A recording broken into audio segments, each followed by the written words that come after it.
Good day to you. It's Critical Mess. It's episode number 59. It's a show where we talk about movies that critics and audiences don't agree on, like tonight's film, You Got Served. I'm Nick Honeywell. I'm here with some people.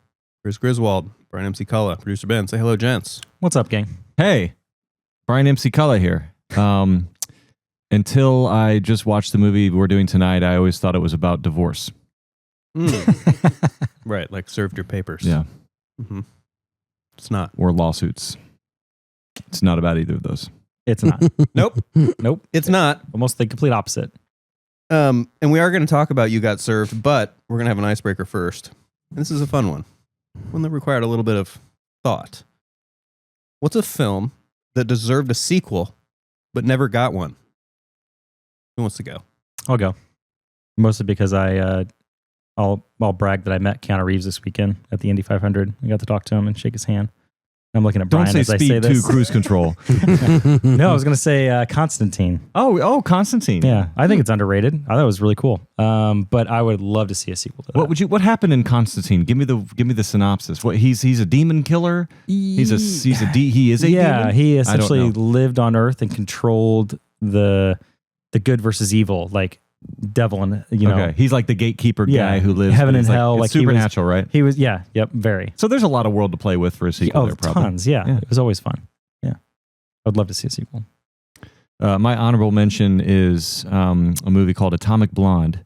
I kind of warmed up to that movie the more I saw it. I mean, Charlize Theron she was like 41 when she shot that movie.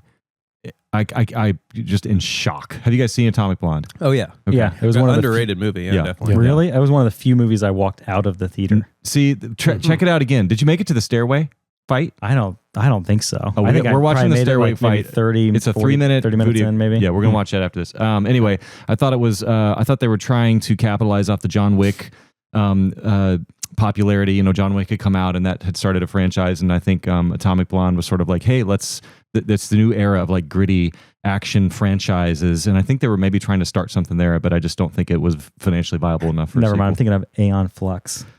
Also Charlize Theron. Yeah, I can see why you might That's the one. I can see why you'd walk out of that. No, Yeah. all right. Yeah, okay. That's my honorable mention, though. I talked about it way too long, so I'll talk about my actual answer for a lot shorter, and that is Edge of Tomorrow. Nice one. Could have been a really cool sequel. Yeah, totally. Okay. All right, fine. I'm going to do an honorable mention then, too. You always do them. That's why I started. No, I know. It's my fault. My honorable mention is Cabin in the Woods. Oh, Now, I know that would be hard to, spoiler alert. I mean, It might be difficult to do with kind of how that film ended, but it could be something that happened concurrently, maybe in that same world, or I don't know. I just always thought that was a really fun movie and it just could have been deeper. You know, that movie belongs on a list of movies like From Dusk Till Dawn that just like take a hard turn, like genre turn, like in the middle. Yeah. That's a cool list. Yeah. But my real answer is going to be Galaxy Quest.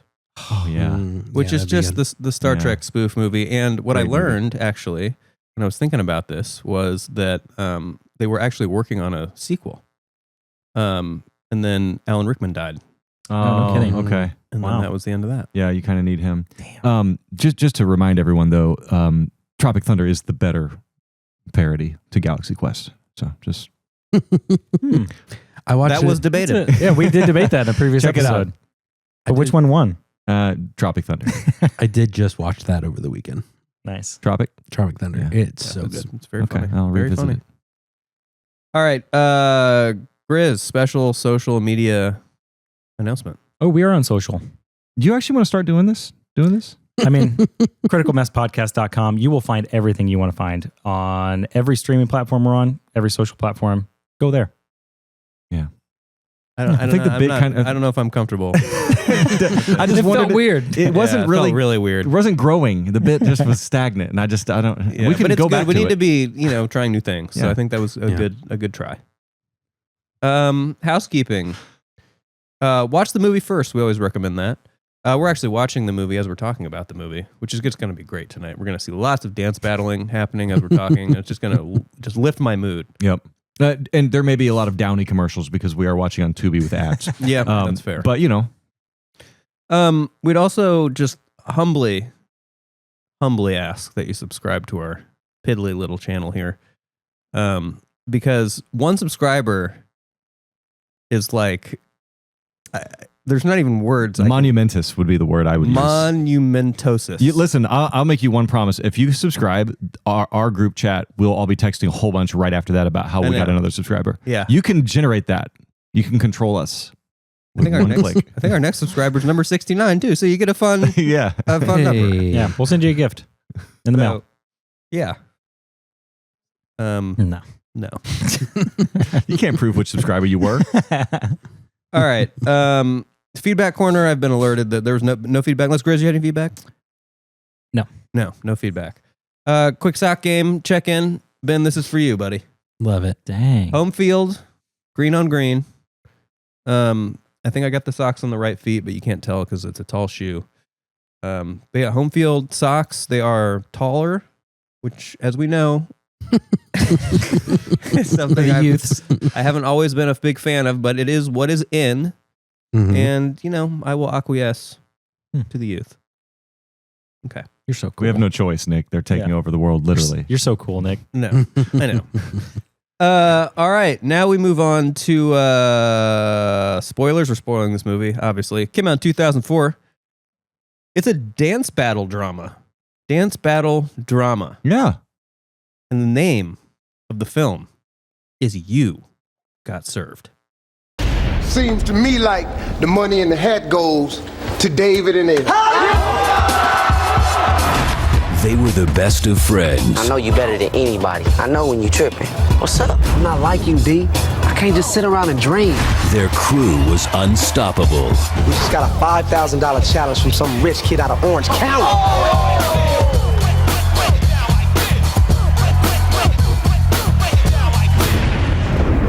Let's do this again sometime. Get on my face. What's the matter with you? No fight! You just mad. Cause tonight you suckers got served. Tell me last night didn't happen. How the hell we lose 5 G's in 10 minutes, man? What's up, Rick? The big bounce, that's what's up. $50,000? Yes, man, just enough money to change our life. Now, Hey! What you doing with Leah? Calm down. So my mama, you ain't getting with my sister. He's playing you, Leah. Now stay away from him. Don't be talking to her like that.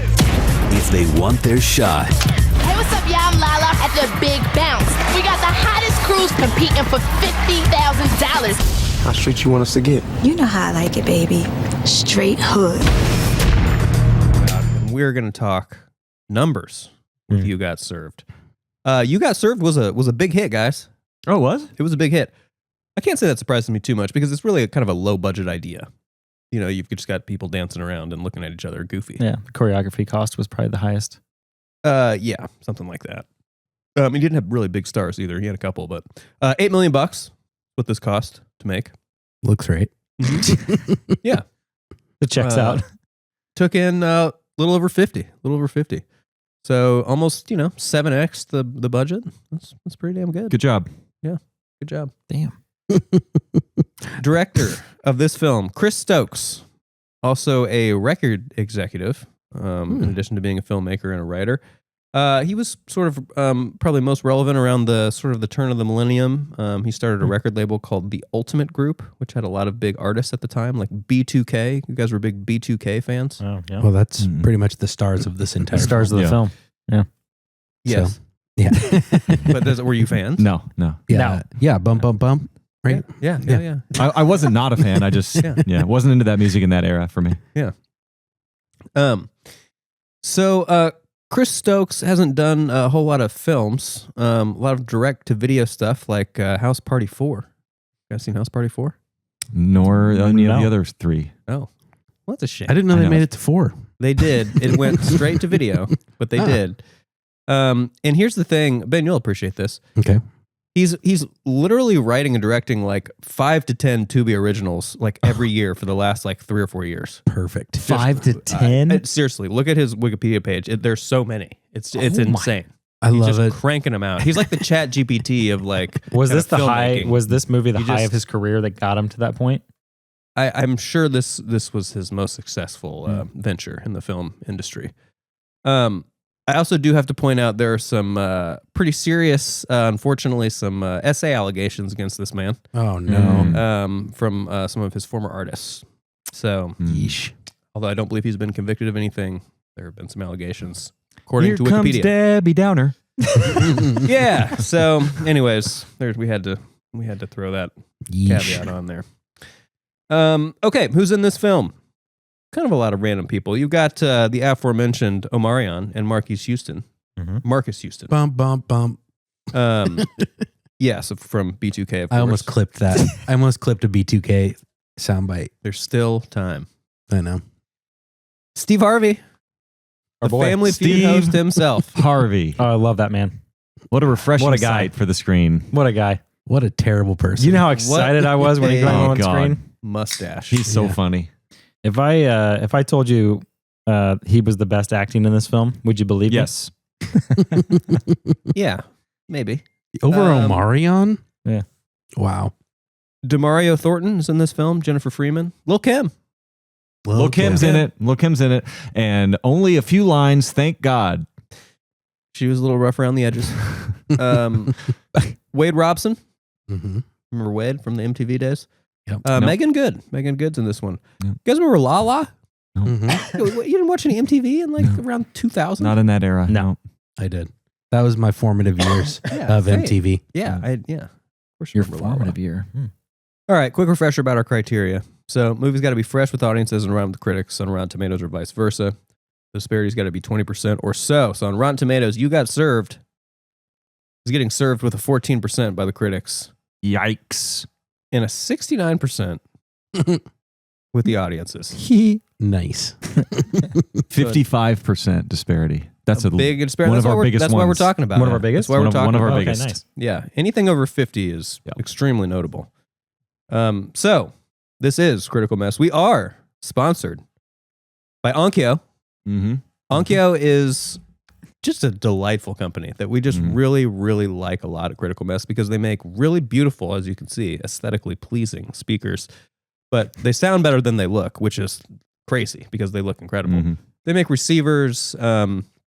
Everything sounds better with Onkyo. I was just showing That's off what I've my heard. Onkyo receiver to my brother a couple days ago, boasting that it's 15 years old and still kicking it. Oh, Yeah. Right. dang. Now, Have that you is- put the new one in yet? Forever. Not yet. Didn't we kind of, what did we brand? They were like the Lexus. They were the Lexus of, kind of receivers. yeah. audio. Yeah. Elegant Audio workhorse. Yeah. We've got alcohol sponsors. We're sponsored by Old Elk, I guess, still. Is anyone drinking Old Elk tonight? Not yet. Yeah, a little bit. About to Okay. Well, our producer Ben's got a nip. Had a nip. Brian's on it now. This is what are we on? The just weeded? This is the weeded bourbon. Yeah. Weeded Old Elk. bourbon. But the Old real Elk star of the weeded show tonight is our hydration Modelo, but we've got the Modelo Cheladas. And I don't even know. Someone else talk about this because I'm at a loss for words. They are I don't know how to describe it. It's a beer. This one's Allegedly. mango and It's like chili. a michelada, but It's got a little bit of a bite at A the delicious, fruity, sweet, spicy beer. end. That's all that needs to be said about Modelo That's a good Chelada. call. Sandia Picante. That's what I have. Sandia Picante. I've Got also kind of got Italian. Got the Sandia Picante. Yeah, it's a little Italian Mexican. Yeah, a little Italian. If you could mix the two. That's what it tastes like. Yeah, delicious. Absolutely. Refreshing for summer. Delicious. refreshing. Very refreshing. It's a Perfect for hot, summer. hot day. We're out here cooking, Mm-hmm. cooking and sipping. And I like it. Okay. We've got another sponsor.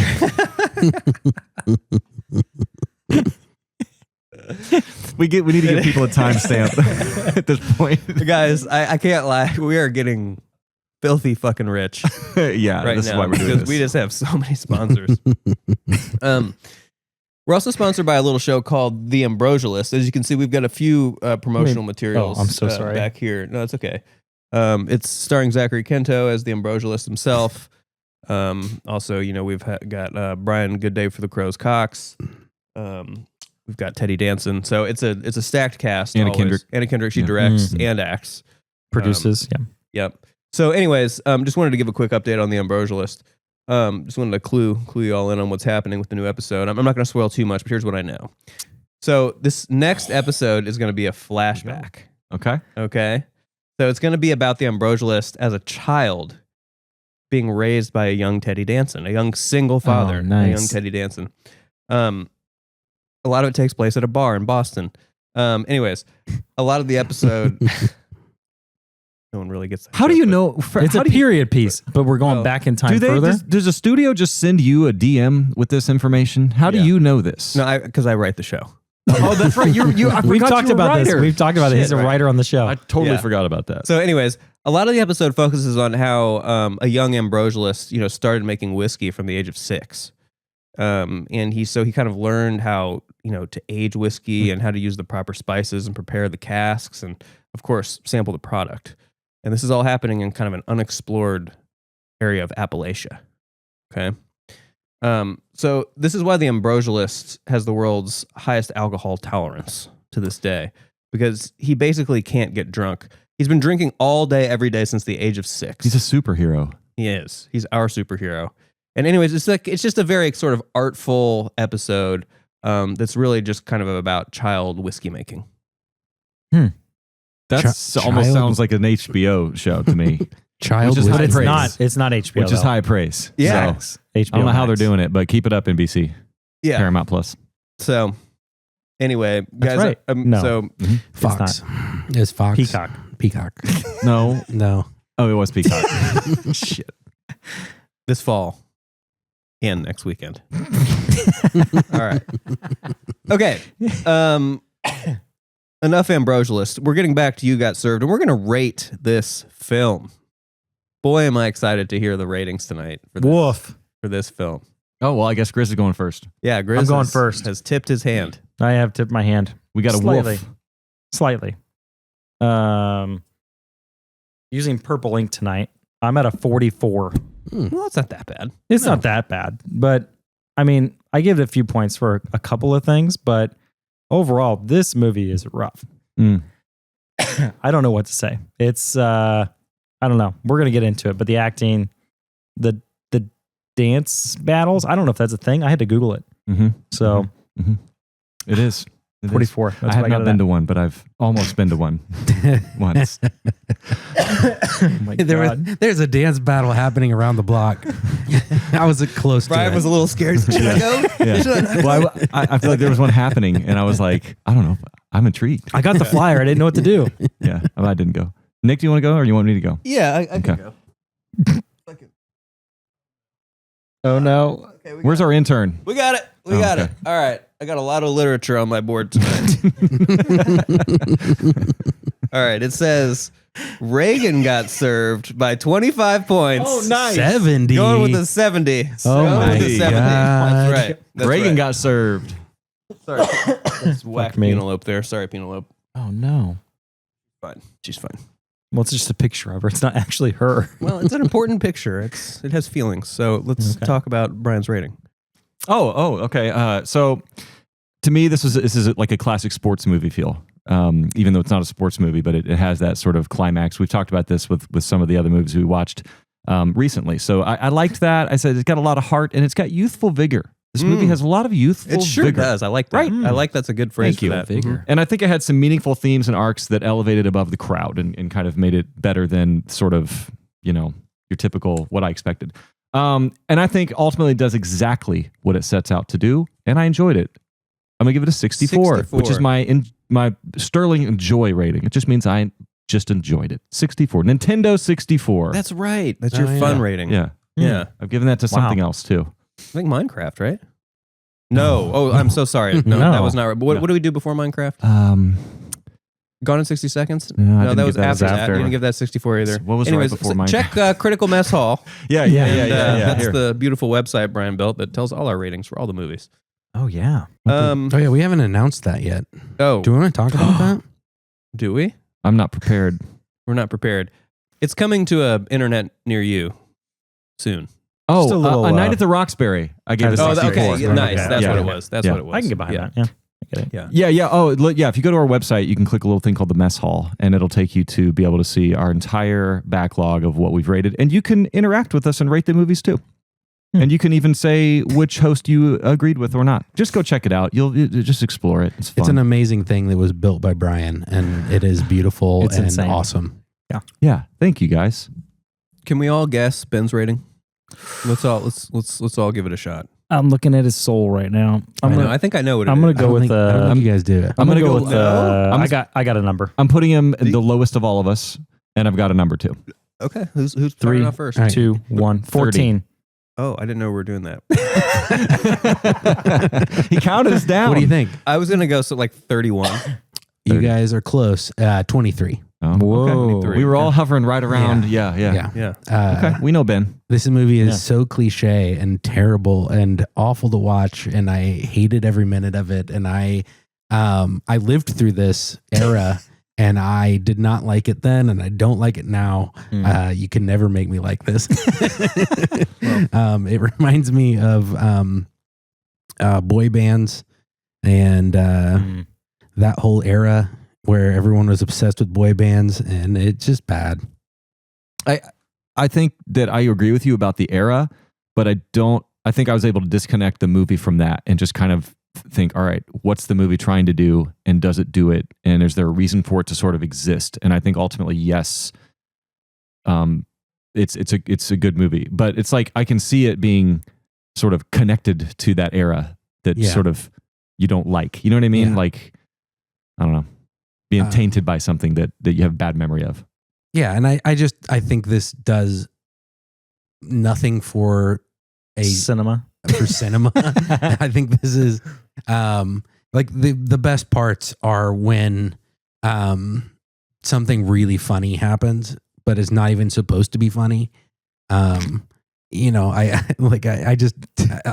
I'm only laughing at the movie. I'm not laughing with the movie, and that's why I rated it 23. Let me say one more thing about that. I feel like this movie has a really sharp precipice. Like you're walking on the edge of that's a bad allegory, but basically, if you're either buying into this movie completely or not at all. Yeah. Because I think if you're able to just buy into the movie and not think about it in terms of from like a meta perspective, or that these people aren't acting very well, or it's like an after school special, or like the craft is really low, or special. It felt very much after school special with the dialogue and all that stuff. If you're able to sort of just like look at it as like someone made this movie because they love dance-offs and they just, they wanted to just express these characters, it's like almost like you buy in, you're almost never taken out of it, or you're taken out of it almost every scene. Yeah. I feel. I think that's I think that was my fear, or my issue with it was I was taken out of it way too much. Yeah. And I think it was partly the just god-awful cinematography and like the really harsh lighting, and like the acting was just rough.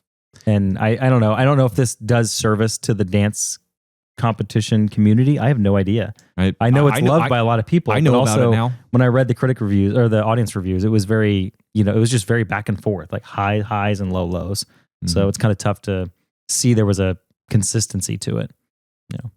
So just the very last thing I want to say kind of about my rating, because I gave it a pretty good rating, didn't really say anything. I think part of the reason why my rating's pretty high is because I get good ironic and unironic enjoyment out of this movie, like both of them. Like the ironic exam, the acting, it's very bad. Obviously, the dialogue, it's very bad, but it's enjoyable to watch for me, just because it's just bad, and I like watching bad stuff sometimes. Unironically, the dancing is really good, the choreography is really great, the music's really good, and that's ultimately what the movie is all about, is dancing, and we'll kind of talk about that more later. But anyways, critical mess. We got a bit of a mess here, a little bit of a mess amongst ourselves. Mm-hmm. Critics and audiences, what was the gap? 55. Even more if you look at top critics. They were down to an 11. So down to an 11. So let's talk about it. Brian, the critic of the critics. Critics' consensus on Rotten Tomatoes reads thusly: the dance sequences are exhilarating, but everything else about this movie is sloppy and generic. I think generic is a key word there. Everything about this movie is generic, from the spiky hair to the stuff they wear, to the lighting, to the lenses, to the depth of fit. I mean, it's all generic. It's just that spiky very hair was cool back then, man. It was, but it's like bleach. It's just a generic thing to like convey. I don't know. Yes, it was, Nick. I'm sorry. I didn't mean to hurt your feelings about this. No, I'm just saying, like, I always had like curly hair. I mean, now I wish I had any hair, but then, I had curly hair and I couldn't do a cool spike like that back then. And I think that's what all the girls liked. I would have had way more girlfriends if I could do Frosted the spike. tips. Like I'm going to tell you, they didn't. I had the spiky blonde hair. Yeah? They didn't. Yeah? We're going to do photo evidence. Yeah? We'll put it up right now. Yeah. Thanks. Please. I would love some evidence of that. Yeah. It was like some 41. Oh, you remember look some like 41? that? Yeah. Oh, A that's little right. bit. Yeah. I tried. That was. So you had like a tall spike. Yeah. Oh. I also bleached it. I We was need real photo cool. evidence. I was really Here. cool. Yeah. I'm going to delete all this part. No, you're not. No. Peter de Bruges, Premiere Magazine. Before shooting began, the dancers rehearsed for 8 weeks to develop off-the-hook new dance moves, which begs the question, who was working on the script during that time? How was the script for you guys? That's a great read. That's so good. Good What read. was his rating? It was negative. I don't okay. know what it was. It was just rotten. These were all rotten. Yeah, Mr. Stokes, not a gifted writer. No. Yeah, it's again the script. Well, yeah, I think the story was good. There were plot points that were interesting. So when you talk about the they took some script, risks. That's why I gave it a 23. The plot point, there were some plot points that I was like, oh, that's interesting. I hesitate to say the script was bad. The dialogue was bad. Yeah. But the script, I think, made sense. Yeah, Every character motivation made sense to me. I mean, you could insert the dancing with any sport, and they're hustling to go and gamble, whatever it is, at that sport that they do and they love and they're good at. It's not about the dancing, which it shouldn't be. Yep. It's about the reconciliation of broken relationships and all that kind of stuff. Which I think I respect, and I gave it a little bit higher score than just, it's formulaic, but that's good. Yes, yeah. It works. Again, it does exactly what it sets out to do. Yeah. And it sets out to follow that formula. Matt White's Dallas Morning News.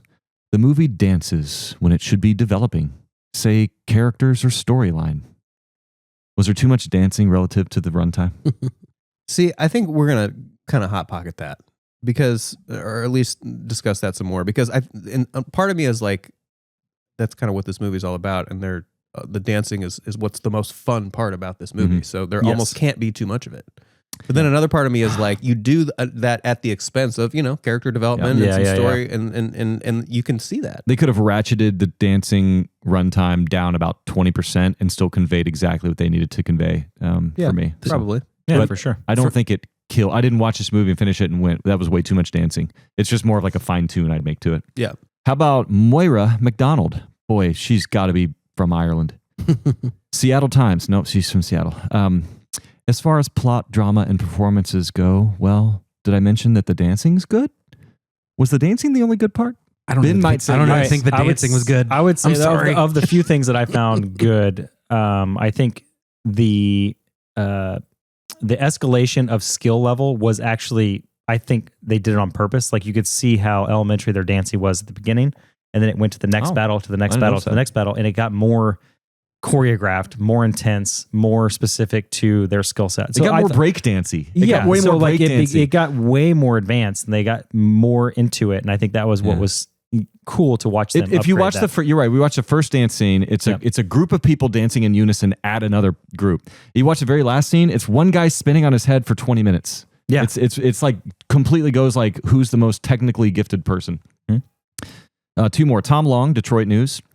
A somewhat incongruous mix of high drama and street dancing, in which the street dancing is fabulous and the high drama is low grade at best. Did you buy into the drama at the core of the movie? Yeah, once again, I thought it was enough to move things along and get me to some more dancing. I don't think the threat was real enough. I don't know. It felt like what did you call it earlier? Like TV drama. You didn't buy into the drama, I'm hearing maybe you guys are saying. Because that was the strongest part of the movie for me. It's like life and death I'm buying into it. Yeah. I mean, I don't know. You said, it's like not. It's the story is. It's a decent story, but it's just it didn't feel intense enough. It felt like TV special, like when he's in the hospital and they're rushing, and he had like a painted on black eye and he hurt his knee. I'm sorry, but if like 5 guys jumped you in a drug house and beat the living crap out of you, I would imagine he is. I don't know, a little bit worse.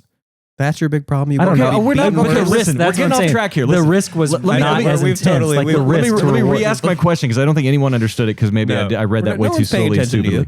I select these 5 out of a group of like 60 because I have a specific follow-up question about each one.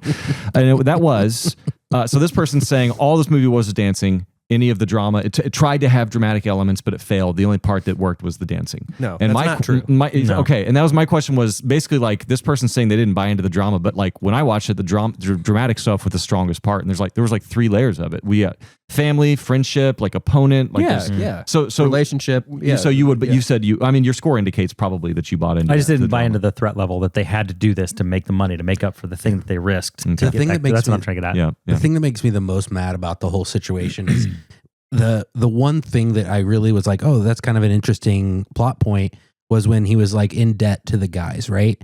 And then they cheapen it by Mr. Rad or whatever his name is, Mr. Rad just being like, oh, I washed it away. But I'm gonna let him. Well, yeah, I'm gonna let him. But I'm dance gonna it out. let him We're gonna think talk about about it. it. It's just like it's such a cheap, like cop out for a interesting plot. Because at the whole point, I'm waiting for that gangster to show up and be like, I'm going to be on the sideline looking at you while you're on this dance competition to give more pressure. Yeah, I thought that it felt too distant. That made the drama a lot less important for me. Well, that specific piece should not have been in there, but I guess I bought all the rest of the drama. I think that was just a bad piece of writing. Last one is from Jay Boyer, Orlando Sentinel. A textbook case of how not to make a film about dancing. Somehow I don't feel like Jay Boyer knows how to make a film about dancing. So did he make a better dance movie that we don't know about? I don't know, but I just wrote, how savage was that review? It's pretty Good Lord. Oh man, that's funny. So yeah, critics just universally not buying this movie at all. Fair. All right. Well, audience, you ready for these? I'm ready. These are great. Oh boy. This is the hard part because where were they at as a group? They were at 69. So a lot of these reviews were just 4 5s, and then there were 1s, half stars, saying there's 0. So it was a lot of up and down. So I don't know if that affected the score overall, but a lot of unknowns. So 4 out of 5, or 4.5 out of 5. Good dancing moves, but step up 1, 2, 3 is much better. These are all from like the last 15, 20 years. Haven't seen Step Up 1, 2, or 3, but I believe you. There were 6 of those rather than a couple of these. So does Step Up get funded if this doesn't succeed? You know what I mean? Yeah. No Probably chance. not. I don't think so. You don't think so? I think What about Save the Last Dance? Isn't that a cool dancey movie that came out? Yeah. Well, there's a Stomp the Yard. It was a big one. Yeah. See, we got there's other ones. So I think those jumped onto bigger and more, cultural acting prowess to help them drive, and that's probably what helped them become better films than this one. Yeah. So another one, 5 out of 5. They all so sexy. The dancing was off the hook. Loved it. Yeah, do we think the dancing was off the hook here? It was one of the highlights of. It's not my kind of dancing, but I recognize the skill, and there was actually some really funny moments. Yeah. And I'm kind of a sucker for dancing in unison. If there's ever more than 3 people doing the same dance moves, I just get like entranced. I don't know what it is. It's just like, I don't know. It's cool. Okay. Another one, 4.5 out of 5. You got served as a sweet dancing movie. They should have a little better storyline. Overall, a sweet movie. I don't know if I cared a whole lot about these characters. I think it was probably just the dialogue was too rough for me to believe a whole lot of it. I get the risk. I got the stakes of it all. I just didn't feel, close to any of these characters. Remember back in the day whether they got. Remember when we used to just only make fun of the popcorn people? I know, and now we're doing the other way. I feel like I switched. I don't even really want to give them the analysis that we're giving them right now. The analysis was the word I was trying to say. No? Are we giving them too much credit? No. No, we're not? Okay, cool. No. Just doing a gut check. Mm-hmm. So this is another 2.5 out of 5. The dance scenes are great. Everything else, not so much. Watch it for the dancing. You should leave happy. It's a guilty pleasure for dance movies, nothing more.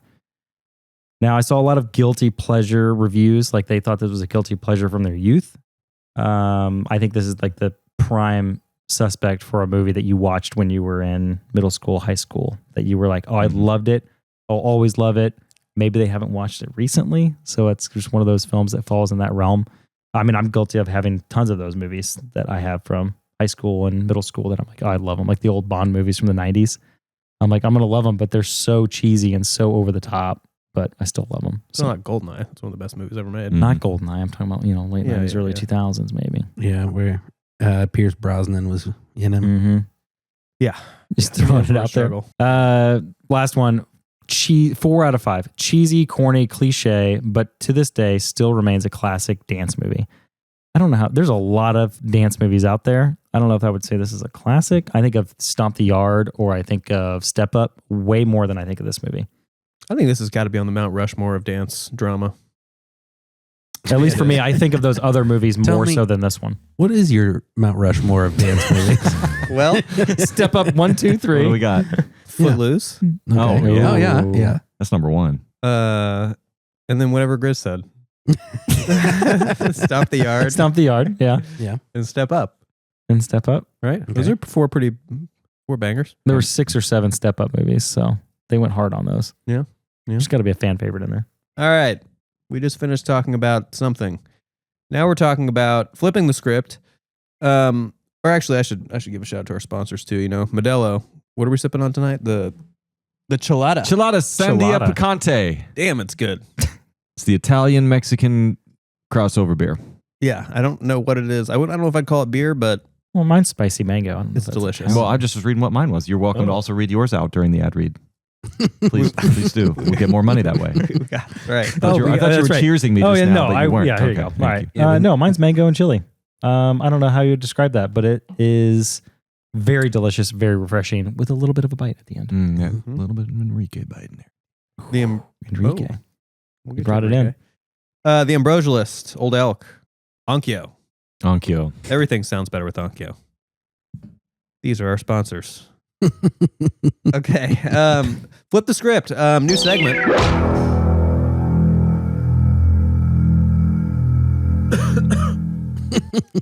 Uh-oh. We lost Brian. He got a little chelada down the I throat. took my first sip of whiskey. Too much chelada. A whole lot of chelada. I ruined the current affairs sound. All right. It's very long, to be fair. Old Elk is way different than. Yeah, I think I was Chelada. expecting Modelo and I tasted some whiskey. Anyway, what's our topic? This is where if we gave the film a good review, we talk about yes. what we didn't like and vice versa. So we've already, frankly, covered a lot of this. But, I can be quick. Mine is very quick. I'll be fast as well. I'll start. Bad acting, slim story. Although, a story that made sense, but the dialogue and the way it was told was not great. Underdeveloped characters. Some of the, as Grizz touched on already, the cinematography, some of the effects and camera techniques were cringeworthy even for the time, and especially bad now. And something we say a lot of times about films is they feel very of the time. Obviously, this one feels very of the time, which could be good or bad. I don't know. Sometimes I think that works to a film's disadvantage a little bit, though, and that might be true here. That's what I got. Was it the use of flip phones? No, I Did you like that. I like that a lot. I actually actually like that a lot. Kind of Okay. that was comforting. That was in my See. positive notes, was the flip phone action. But for me, to flip positive, I think the dancing was probably the best part of this entire film. That's what a lot of my points went to. Like I said earlier, like every battle, they upgraded each one from like the early beginnings of the $600 battle they had at the beginning to the, what was the winning $20,000? $50,000 to the winner at the end. So each one, they got more intense, more theatric, they got better skill sets. And I think they did a really good job of like showing that choreography throughout the film. So I can give it a lot of props for that.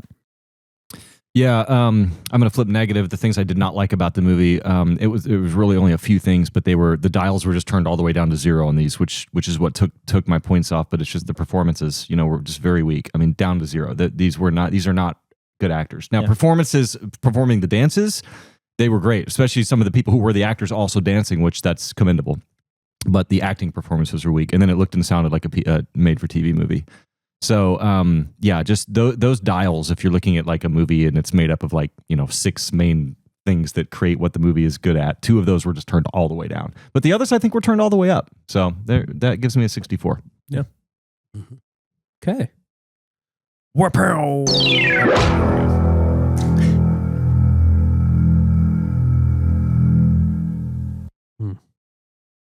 Just a beautiful sound. Nick's just a big fan. I know. I kind of want to wake up to that every morning. Okay. Anyway, we're moving on. Moving on to the new segment, our newest segment. It's called Marquee Mess. Yippee-ki-yay, motherfucker. That's the one. This is the segment where we rename the film. And let me just start by saying, guys, when I sat down earlier today and was like, I'm going to just have a lot of fun renaming this one.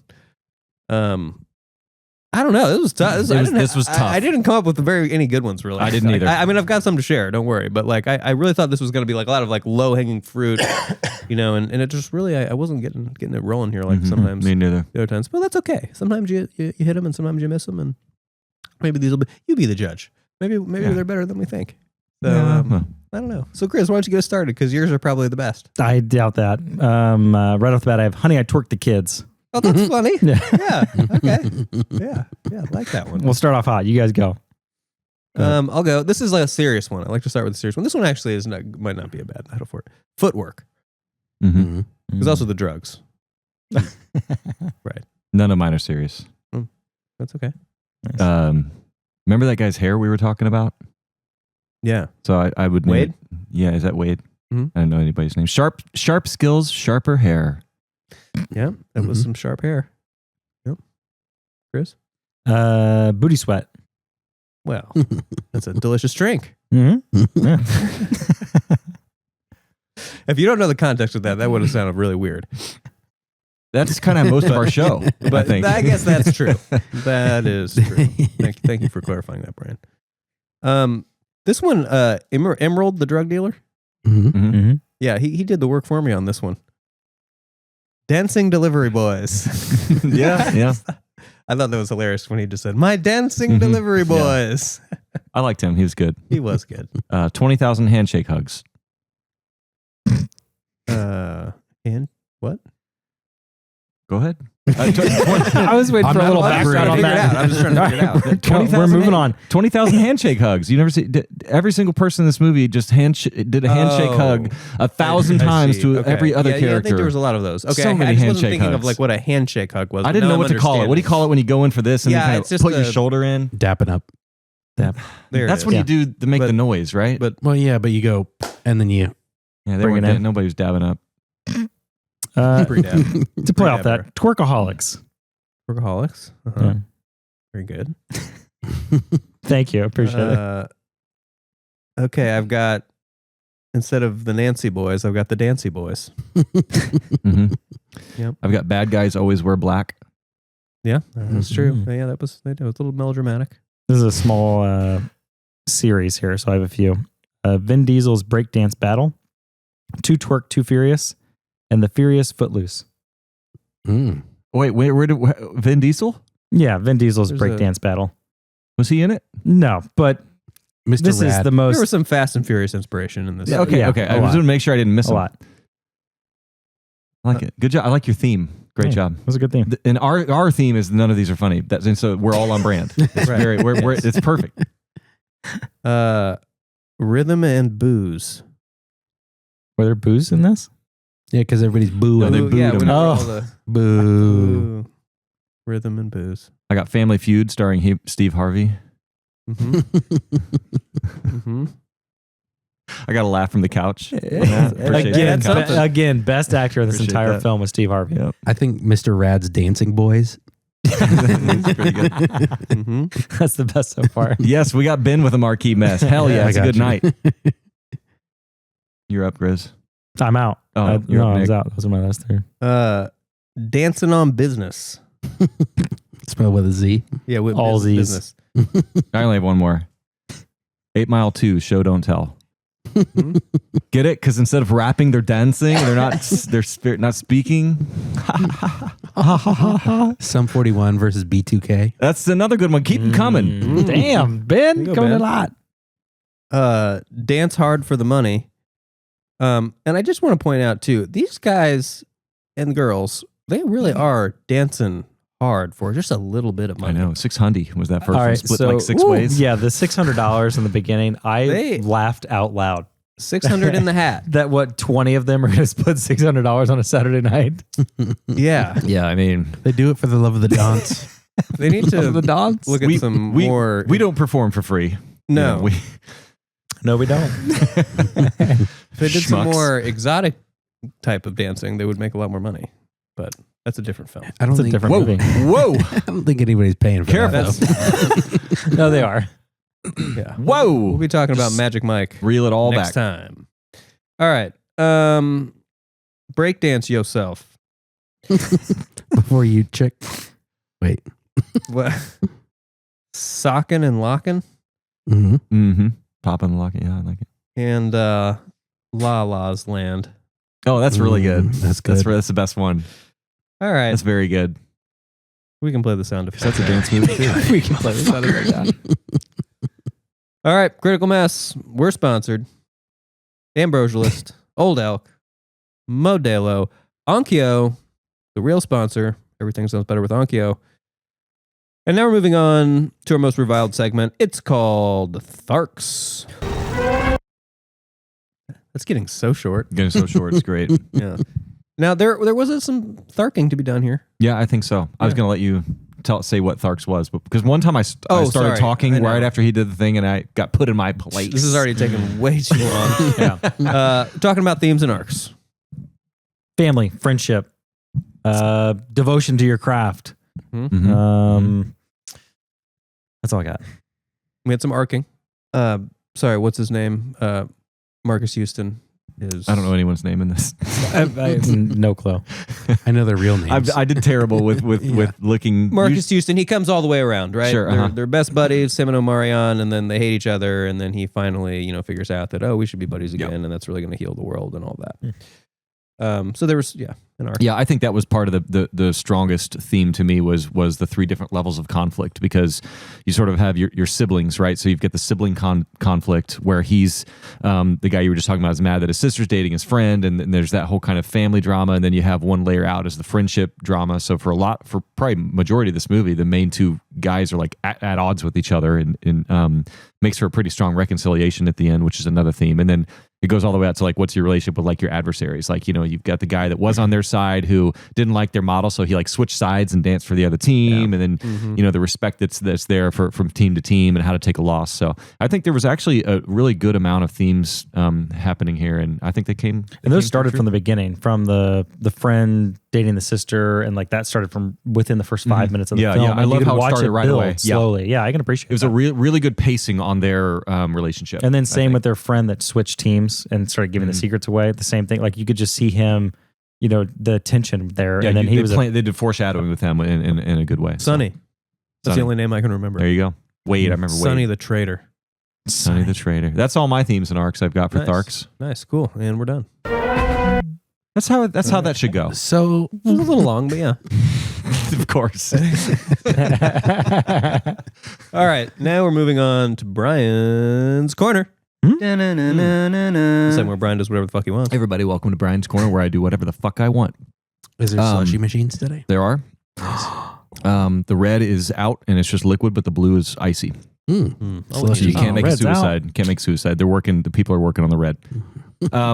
So you guys, I'm sorry, but I just want to take this moment to give a quick PSA. Very short Brian's Corner here. I watched a movie, okay, and it is criminally underrated. So much so that it's the most lowest rated good. What would you call that when something it's not underrated? It's under-reviewed? Underrated, right? Yeah. Like when something if you too like low it rated, and it's low rated. Yeah, it's underrated. Sleeper. because it's not a sleeper because people know. But anyway, literally underrated. This one is a bigger travesty than Hook, and Hook is our first episode. Is what spurred this whole thing on. It's like how is Hook so low by the critics? Guys, this one to me is I'll say maybe on par with Hook. Okay, and I just want to take this opportunity to just vet it with you guys and see if we can put it on our future queue. Okay, this movie is a 2652.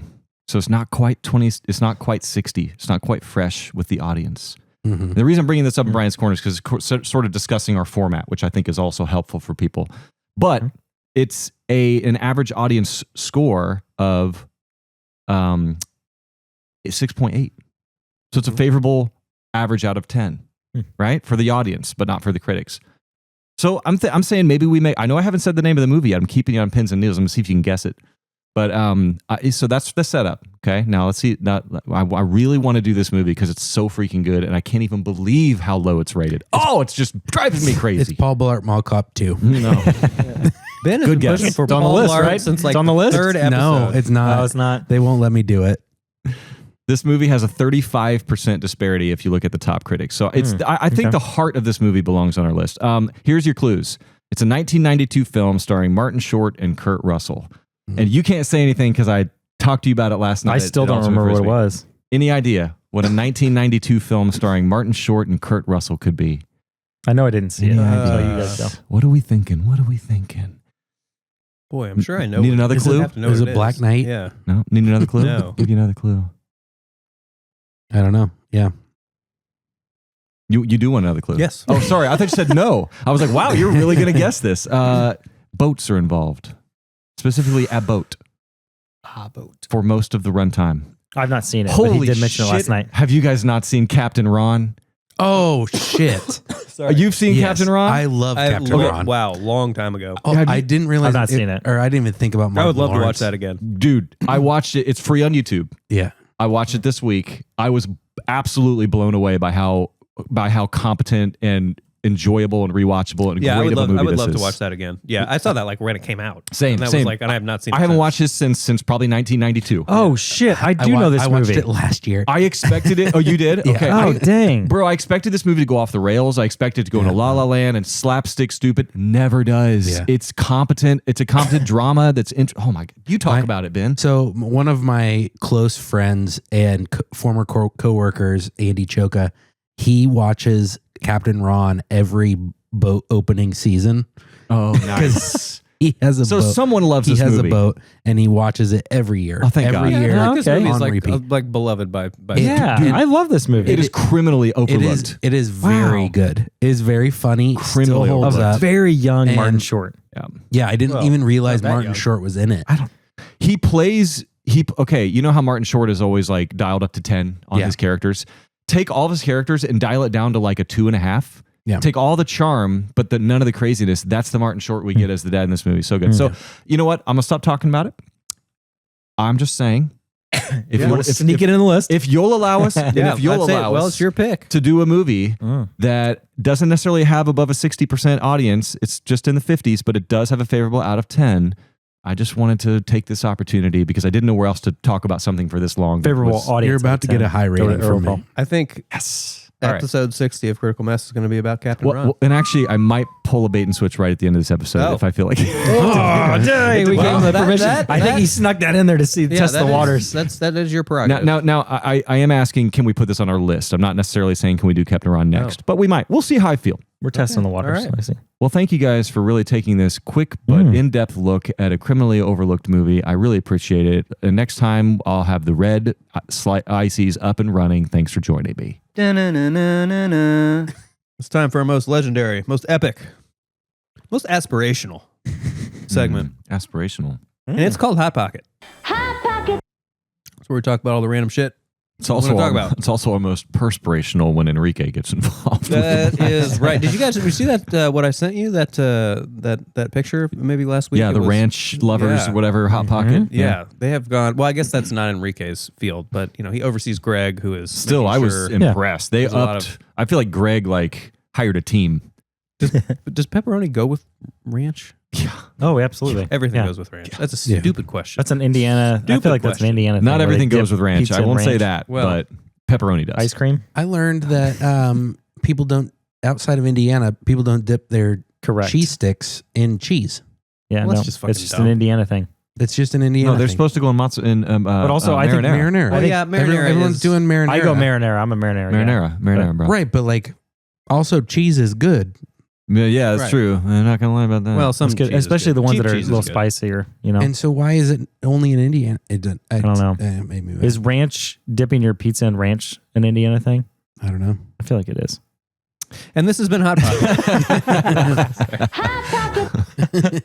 All Off right, to a great now, start. We're gonna start with the cheeseburger Hot Pocket, and let's just talk about this opening, guys. The opening was pretty awesome. Loved it. It was the music was great. It went right into it. dancing was good. Right, no bullshit. Right It was into just a big dance battle and kind of a. And the setting was you don't want to think about it too much. It's a little weird, but it was cool. It was kind of like this dance ring. It's like a boxing ring that was kind of big with dance fighting It happening. had the ropes, but it was like a basketball court, wood. Yeah, Mr. Rad. Yeah. That's just what he I built, love it. I guess. I love whenever they're in a place and there's like a ring, like a balcony, like a second ring where people are yeah. overlooking something from there. I feel like there was in, like, yeah. in like True Lies. I feel like in the lobby of that big place at the beginning that you had that. There's like in Mission Impossible when they're in India. There's the balconies overlooking. I don't know what it is about that aesthetic, but it's cool. Or in Minecraft when they're they're fighting the chicken jockey. Hold on. Mm-hmm. Chicken jockey. There it is. You knew where that one was. But not the every segment. Right away. But for real about that opening, I do want to say, sometimes how in a movie there'll be like a sequence or a montage or just an action scene or a gunfight or a song we talked about recently, like during musicals, and we kind of say, does this actually move the plot forward? Usually those elements should, right? Mm-hmm. But I would say the very beginning of a movie is the only time really where you can get away with just putting an extended event or an extended scene happening, like a dance off or a fight scene or something like that. But it would be weird to start a movie with a fight scene. I guess that happens quite a bit, but so I think this is where you get away with it. You don't have to push any plot forward because the plot hasn't started yet. So you're setting a vibe. I feel like the very beginning of a movie is when you're setting the vibe. You get the music comes in. How do you treat your opening credits? What do you show first? And I think when you have something where I think during that opening dance, they're still showing the credits. I think starring this person, that person, that person. I just think that's where you get away with that, and I wish more movies would kind of do that. You're barely it's a fun way to moving start the plot forward, maybe a little bit because you're kind of you're setting the setting, I guess. Yeah. I mean, similar to like the Mission Impossible, they have that intro that goes straight into the action, but it's a mission that doesn't necessarily involve like a cold open, like a story. side quest. Yeah. Can I be real honest with you guys? When I was watching this and the dance battles were happening, I understood why people get aggravated with just two monsters fighting in a superhero movie. That's what it felt like. Because that's what it felt like to me. Because I don't care about dance battles and dancing and that kind of thing. And so when people are like, well, it's just two monsters fighting on top of buildings, I'm like, yeah, but it's interesting and fun to watch and like that kind of stuff. And now I'm like watching this and I'm like, oh, I don't give a shit about any of this. I understand now why people who don't give a shit about monsters fighting get angered by that just kind of happening. That's over a and over great again. realization. That is great. That's a really great But you point. like the monsters fighting on top of the balcony. I do. Okay. Yeah. I kind of like them. I think that's what you're saying. I get it. I think what you're saying is you can see people's points of view now when they say that's just two monsters fighting on buildings, because now you've seen that in this and you're like, oh wait, maybe it's the same thing. This is just two people or like two groups of people dancing against each other, kind of like in a battle, and you're like, oh, I don't care, and it doesn't really move the plot forward for me. And the same arguments are made about just two monsters fighting in a Marvel movie. Yeah. It's I feel like in 60 episodes, Ben has not chimed in to talk more shit about a movie. Maybe. I gotta say, maybe you rated things lower than this. My favorite thing is when Ben texts me, and I know he's watching the film because he just shits on the movie, and he just live texts me for at least 3 hours straight about how shitty the movie is. I'm backing up my 23, guys. No, I know. That's what I'm hearing. I love it. We're hearing it. That's what I'm hearing. Yeah, I love it. Ben. We're gonna do a chicken bacon ranch, but you had asked the group a day or two ago about their dance crew name, and so somehow I've got a feeling you've got one for us. I don't. What? I don't. I know. I asked that because I wanted you guys to like be thinking about it. I was producing. Oh. Sorry. What was the formula that we're supposed to use? I joked because it's like the classic, like what's your name for this, and it's like the color of your shirt plus the street you grew up on. Okay, I thought that was the actual thing. No, God, no. I mean that would be blue butternut. So I was wearing this right before we started recording. What did you say? This is a salmon? Am I Salmon Hyatt? Yeah, there you go. Salmon Hyatt. There you Salmon go. Hyatt. I'll take that. The Salmon That's Hyatt. a fucking badass name right there. Yeah. Don't be jealous of Salmon Hyatt. Mine was White 800. Oh, that's. There's 800 people in your dance battle. White 800. Just a bunch of white guys. Just funny to anyone else? No. Everybody enjoying Nick, yourself out there. yours? Give us yours. Black 75th Street.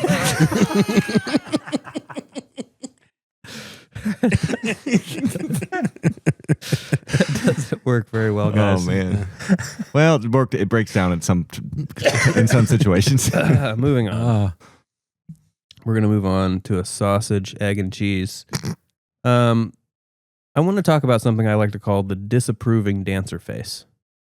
because there's a lot of that in this There's a film. lot of that. And that's what happens when there's another rival crew dancing up on you, and you make a face to show that you are disapproving of those moves. Stank face. Right. And sometimes it's genuine, and sometimes it's only because you're feeling threatened. It's kind of like the Eminem rap battle we were talking about. You have to have that face of disdain, of disapproval. That's right. Yeah. That's it really adds to it because you don't want to let your emotions show through, but you're pretty pissed. You're about to do something. Yeah. If you're the other crew. Yeah. And that's the tension, the stakes right there. Mm-hmm. Anyways, I just enjoy the disapproving dance face, and there's a lot of it in this movie. Speaking of dancing, we're gonna move on to a Philly steak and cheese. How about that dog pee move? Okay, because I have a couple moves I want to talk about. Yeah, that was a good one. That was one of the better ones. I only got Dog pee one move that I is just good. watched. Yeah, what are your favorite pee moves? I mean, moves. That's a different podcast. Whoa. Yeah, I have my favorite move that I saw the entire movie. It's the one that made me literally I went from a 51 to a 64 when this happened. And this was in the opening scene. Wow. Opening scene. Damn. And it involved a man. Mine's in the last scene. And it involved two fingers. Okay. Do we know the move? No. And I don't want to necessarily explain it. I think you have to explain it or You guys show don't it. know We're this on move? video. Okay, let me see if I can explain this. Ben, you might have to cut this. It's a guy, one of the dance guys, goes up to one of the females against, and he does something with two fingers, and then you guys didn't see this? Do we need to rewind? So. Yeah, probably. You guys don't know what I'm talking about. Is it kind of shocking? Yeah. Mine was going to be where they took their shoe off and danced around the shoe. They all smelled their own shoe and then just were sitting on the ground smelling their own shoe. And that's a dance move? Are you out of your goddamn mind? Sorry. I think it's storytelling though is what they're trying to do there. Well, now I just seem crazy. Do you know the move I'm talking about? I didn't see it happen, but I can visualize it. I can't wait to This show. one's mine. I'm not joking. That one's mine. Well, Where he does the gorilla. Okay, Yeah. So it's either that one or that one. I can't even describe it. He puts his knuckles on the ground and then frog walks forward. Yeah, it's this guy's weird. He's like a robot doing the robot stuff, all the weird. And then he grabs his ankles and then walks forward and then does a little humpy hump. Ben, and can you do that shit? Yeah. No, but I rest my case. How is this a dance? It looked like he was moving his body to music. I'm pretty soon I'm going to ask you to say 3 nice things about this. I'm glad I didn't have to flip the script because that was our chance was making him flip it. Yeah. All right. Meatball mozzarella. And I want to talk, this movie's about 20 years old, right? I want to talk about 2004 hip hop fashion. And I want to point out a couple of things. 80% of what's going on here is still cool. Still cool or becoming cool again? The baggy clothes are back. Okay, not still cool, becoming cool again, right? Well, I feel like none of this stuff stuck around, right? Well, for some of us, it never quite left. Ben, you want to talk about that guy you saw at the 500 after? Wait, which one? The guy in the Corvette with his girl. Oh yeah, no. I don't want to blast that guy, but all right, here we go. We've rewound to the scene. You're going to see us live react to the scene I'm talking about. It's about 2 minutes and 55 seconds, about 3 minutes into the movie, and there's a man with trailblazers, and he takes his 2 fingers and he does that, and then everyone smells it and they all fall down. Did we quickly see what he did there? Oh yeah. Did you miss it? Little stanky. I missed it. Yeah, it just was funny to me because you missed it. That was an actual good move though. Watch him. Watch what he does as soon as he walks up to the girl against him. Oh, right shit. here. Just okay. Smells it. Everyone smells it, and they all fall down. It. Okay, we get it. We got it, guys. That's my favorite scene in the whole movie. Dance wise. Okay, favorite scene in the whole movie. Wow. No, dance move. We're talking about dance moves. Okay. No, we were talking about 2004 hip hop fashion. Well, okay. You guys moved on. Mozzarella got hijacked. That was quite the move. Yeah, this is what's the most 2004 hip hop fashion thing you saw in the movie? The insanely long baggy shorts. No. That's the one. That's the big thing that's still out. Yes. Like the cargo shorts, right? Insanely No, well, no, baggy like the big, pants, no, like the gym like shorts. Yeah, like the big, like the big ones, like the though. N1 Oh, wow. mixtape. Yeah, the way oversized. Yeah, the big baggy. Those are still out. They're out. Yeah, those are not The cool rest with of it, anyone. I don't know. Backwards fitted hats still are not in. Yeah, Especially for that's- white people, they look like Fred Durst. That's probably true. But I think generally the fitted sports cap still definitely in with the youth, right? Yeah. I mean, But forward. but only but the backwards caps were never good for anyone. I mean, Omarion's wearing them all movie. Never good for me. Yeah. Anyways, just wanted to point out, I feel like a lot of this is coming back, and honestly, this fashion doesn't seem too off, really, today.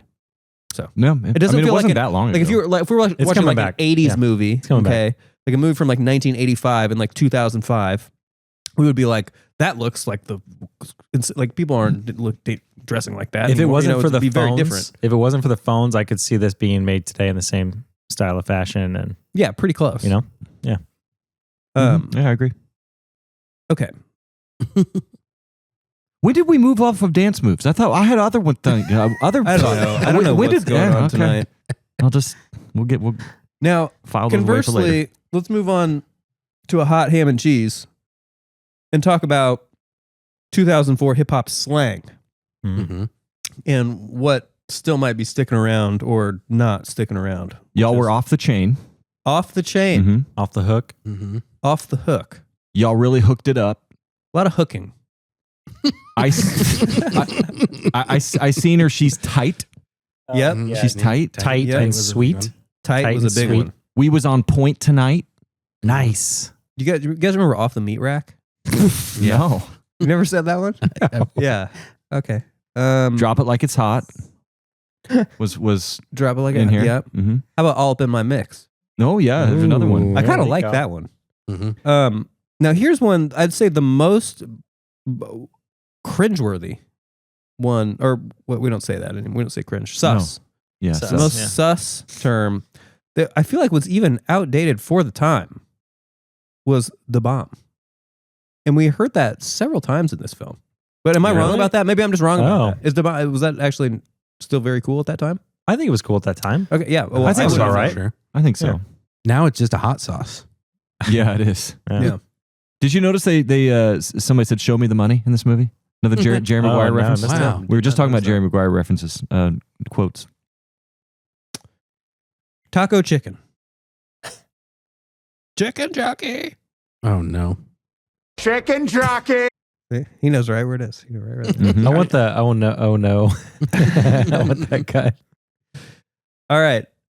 Actually, I brought this up a second ago, but I'm excited to talk about it in a little more detail. Did you guys used to watch N1 mixtapes?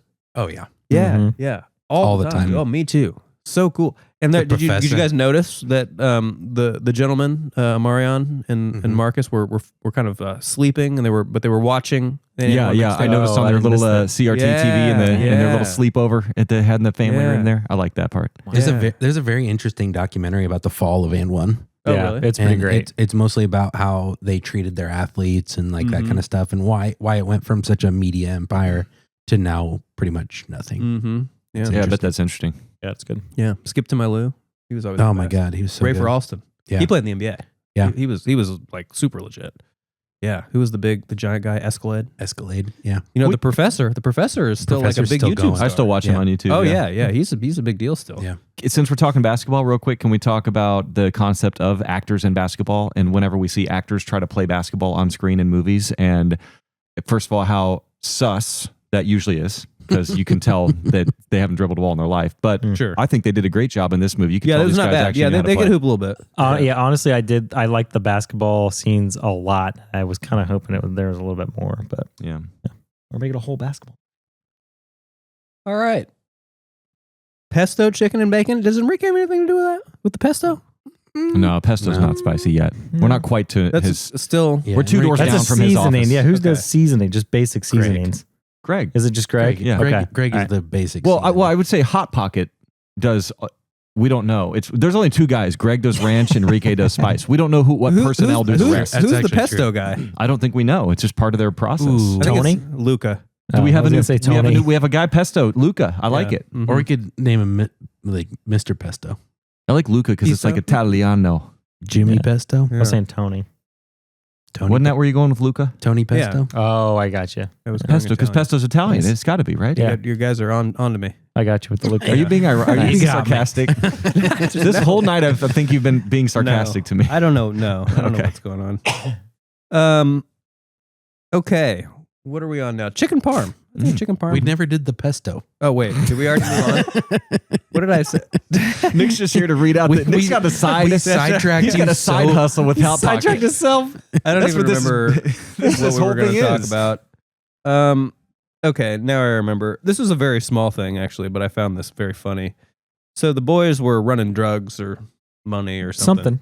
Their second pickup, which was sort of an uneventful pickup, they kind of just pick up the backpacks. But this guy, did you guys notice this guy just kind of like shoves them out the door? Like he just hosed the shit out of these two guys. They are treated like trash. But like that was just so rude. Like they just shove. And it's got to be drugs. It's got to be drugs. It's got to be drugs. Yeah, it's, not- a little it's not money. money. It's a little money drop. There might be some money in there, but I mean, I feel like with money, you can just have anybody. Money's not illegal, so it's like you don't have to be as covert when you're. Okay, No, so but it's essentially- okay. Let's okay. just get. Let's just All right, let's get right into it. it. Yeah. Let's get right into that. What was in those bags? And we'll call this a spicy pepperoni pizza with ranch. The extra ranch blasting from Greg. What was in the And we're bag? just gonna get. I think it was just the MacGuffin. No. Look, no. I think we can break this down a little bit. Okay, So I was hear getting me there. out. Hear me out. Okay, Hear me out. let's hear it. Okay, I'm going to talk about specifically the last failed drop. And Marques Houston has got the kind of the big bag, big blue bag. Yeah. By himself? So yes, he's by himself. Yeah.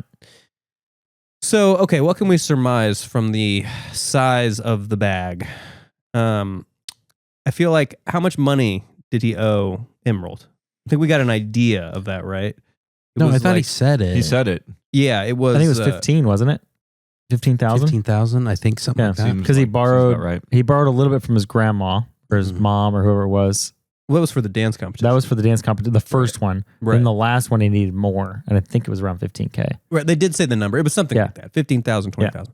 Okay, so you've got this big blue duffel full of dope. 15,000 worth of dope. The only dope that's going to be that at that time, 2004, weed. It's got to be just good weed. Yeah. Right? Because if it's or even bad weed at that point, really. Well, 2000. Yeah, 2004 to 6. It's a different time. Yeah. But I mean, if those were kilos, I mean, he'd be owing Emerald a lot more than that. Right? Am I right? If it was cash. Did it have weight when he threw it at him? Did it have some weight? Did it hit him in the chest when he threw the bag at him? Yeah. It could be like a pound or something like that. Yeah. If it's cash, it's way more than that. Yeah. 15,000 in cash is a tiny bit. If it's very pills, tiny stack. It's not pills. It's not pills. Those guys No. aren't into pills. No. They left that for Right. Bad Boys too. No. Yeah. Well, Although pills wouldn't take up that much space, and then I will say at this point in time, weed was definitely still illegal most places. Yeah. in all of America. No, yeah. All Except for places. like maybe California. Well, I would No, say not even in California. Well, I would say I don't remember it's how that was. probably decriminalized there by now, but not legal. But like most places, it would be illegal. In which case, it would make sense that it would be weed because it's illegal, Right. and it makes money, and it matches about how much you'd have to have for that. So we'll go weed. So at the end of the day, I would so Emerald, he's really just trying to get medicine to the people. Right? Amen. And so I don't know. I feel like Emerald gets a little bit of a bad rap. And I want to talk about him some more, actually. Maybe we should save that a little bit because he was one of my favorite characters. I think we ranch blasted this one. I loved him. Yeah, I that's true. said that at the beginning. I loved him, and I also think that he was pretty lenient on these guys. First He of was all, pretty lenient. he called Yes, he them was. up, and he was like, "Hey, do you want some work? He called him I'll give you 10 some free times. money. All they got to do, I guess we got to go do the thing where we just literally take the bag from here to here and get paid for. Oh, thank you, Being a little Emerald. drug mule. Thank Yeah. you for stimulating the economy here. Yeah. And number two, like he lets the guy. He's like, "How long do you want to pay me back?" And he's like, 6 months. He's like, and he like negotiates with him, and they come up with 2 days or whatever. So it's like I've seen way more savage gangsters out there. Well, Emerald also called Marques Houston 10 times, is what he said. And he didn't call him back one time. Yeah, And he that's had to go find him himself.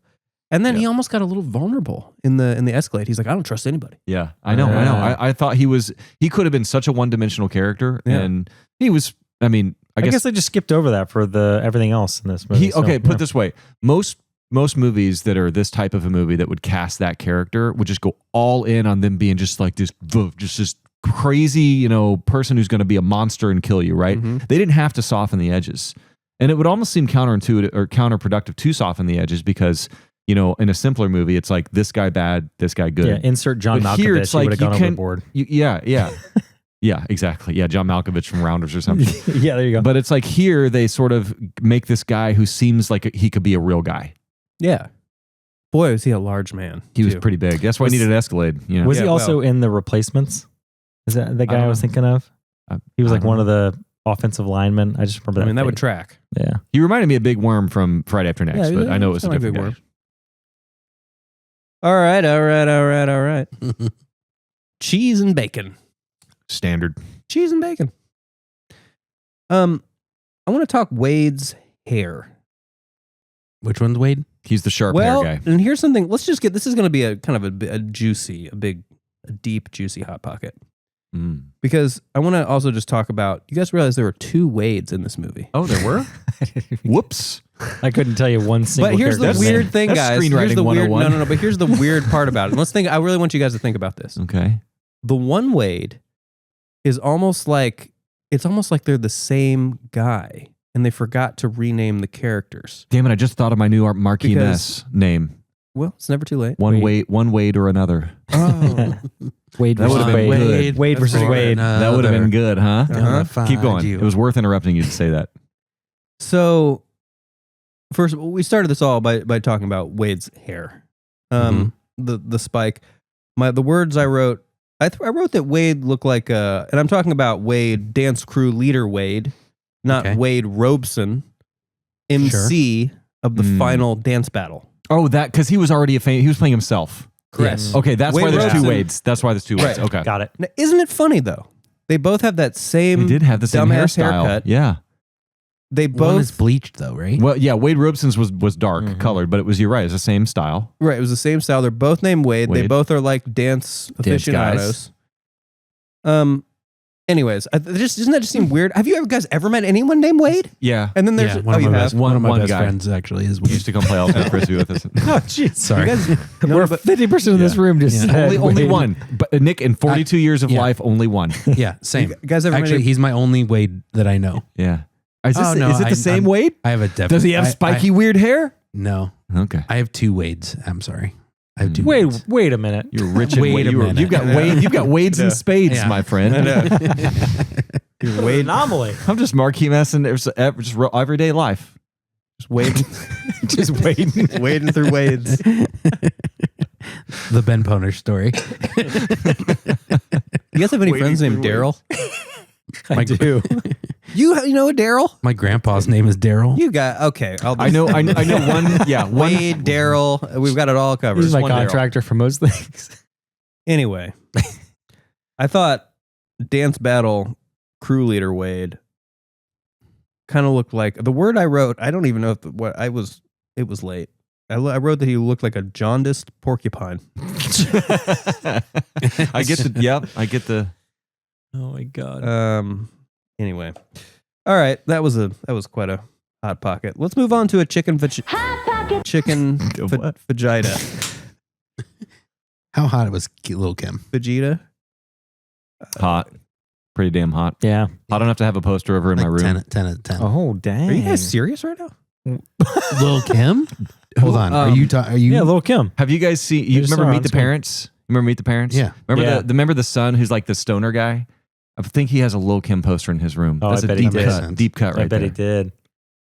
I don't know, guys. Nick. 10 out of Jeez, 10. Each their you're- own. Wow. Jeez, Mr. Particular over here. Man. Mr. And Lil High Kim Bar. just never Good struck Lord. me as like a classy hot lady. I didn't say she was classy. We didn't say classy hot lady, Well, I okay? like say Classy did not come out of our mouth. Classy is what I like. I said hot. Classy and hot. Just Go hot. together for Just- me. he's just hot alone. Classy hot ladies. Speaking of hot, how about Grandma saying, "You having sex?" Oh yeah, she, Oh, she yeah. goes, "I diapered it. I can ask about it." It's like, no, you can't, Grandma. That's not grandma. how that works, That grandma, I caught the gout. bro. She drove that. Did you see her drive that hoopty? Did you Yes. see her wield that thing? I thought she was amazing. She was She and awesome. Emerald were my 2 favorite characters, and Mr. Rad was okay. Oh, Mr. Rad was, yeah. But Emerald and Grandma really. She's stole the almost show. as good as my real 2 grandmas. I put her a close third. Yeah. close third. Here's a quote that I didn't understand that I want to talk through. Okay. This is going to be a beef taco. This is Mr. Rad. He said, this is a verbatim quote. Okay. If I won that quarter. Can you say it in Steve Harvey's voice, please? No, please don't. No, I'm not. That's I don't have to cut it. No. Why? But I will do it in an NPR voice. See, we can make fun of NPR, but we can't. Yeah, no, we can. God. We can. We didn't I know do that. you guys are right. We didn't do that yet tonight. Here's what Mr. Harvey said. We also didn't get Smeagol. He thought about it. But no, This is best No, we could go, ask I want for. to hear it. I want to hear it. Steve Harvey. If I won that quarter, we'd all be down at the store licking the same popsicle. I missed that line. That's a good line. It's good. That's not a good line. That's great writing. Why would we on all my be tongue. licking the same popsicle? Huh, I missed it. Missed that line. Do you think he ad-libbed that? I hope not. That sounded like a, what's his name? Who's the director? Sounds like you wrote that one probably. Stokes. That's Yeah. a Stokes original. That's a Stokes original. Does this make it any better? If I had won that quarter, we'd all be down at the store licking the same popsicle. A million times better. Thank you. Million. It actually makes it sound more appropriate. It does. Actually, yeah. That's true. Yes. It's a good popsicle. Okay. I've got a question. A question for the room. Question for Smeagol? Sure. So you can answer as Smeagol. Do you guys think, so I'm thinking about, I'm the casting director of this movie, and I'm casting a movie about dancers, but they need to be able to act. Well, First of all, that's pretty much the tallest order you can expect of I somebody. mean, finding somebody that's an expert in one thing and then trying to Exactly. make them act, So so my it's got to que- be the hardest task. What do you think's harder? So I had here, there's like 4 different options, right? If you're a casting director, are you looking for actors who can dance? So they're an actor, but they can dance. Are you looking for dancers who can act? You know, they're a dancer, but they can act. Are you looking for actors who could learn to dance? So you train them to dance. Or are you looking for dancers who you can train to act? No, you're looking for a dancer first because, Okay. first of all, dancing is a performative art. And if you're a really good dancer, you probably have at least somewhat of an acting ability because you're used to performing in front of people. So you could at least get you a little bit down that path. Let's as an actor. Yeah, you're looking for in dancers. general. Yeah. Yeah, you're definitely looking for dancers first. And then for this movie at this time, I think they're looking for dancers that can possibly act. Mm-hmm. Me, in the last so many years, probably the last 10, 15 years, I think now they're all looking for actors that they can teach to dance or teach choreography. Yeah, I was going to ask that. Thinking Star Wars movies with the lightsaber battles or shows or whatever, or action movies that they can get them to do, or heck, any musical nowadays. Like we did Greatest Showman. Those were great actors that they taught to And they dance learned- they're and sing, learning and they to learned dance, all yeah. that stuff.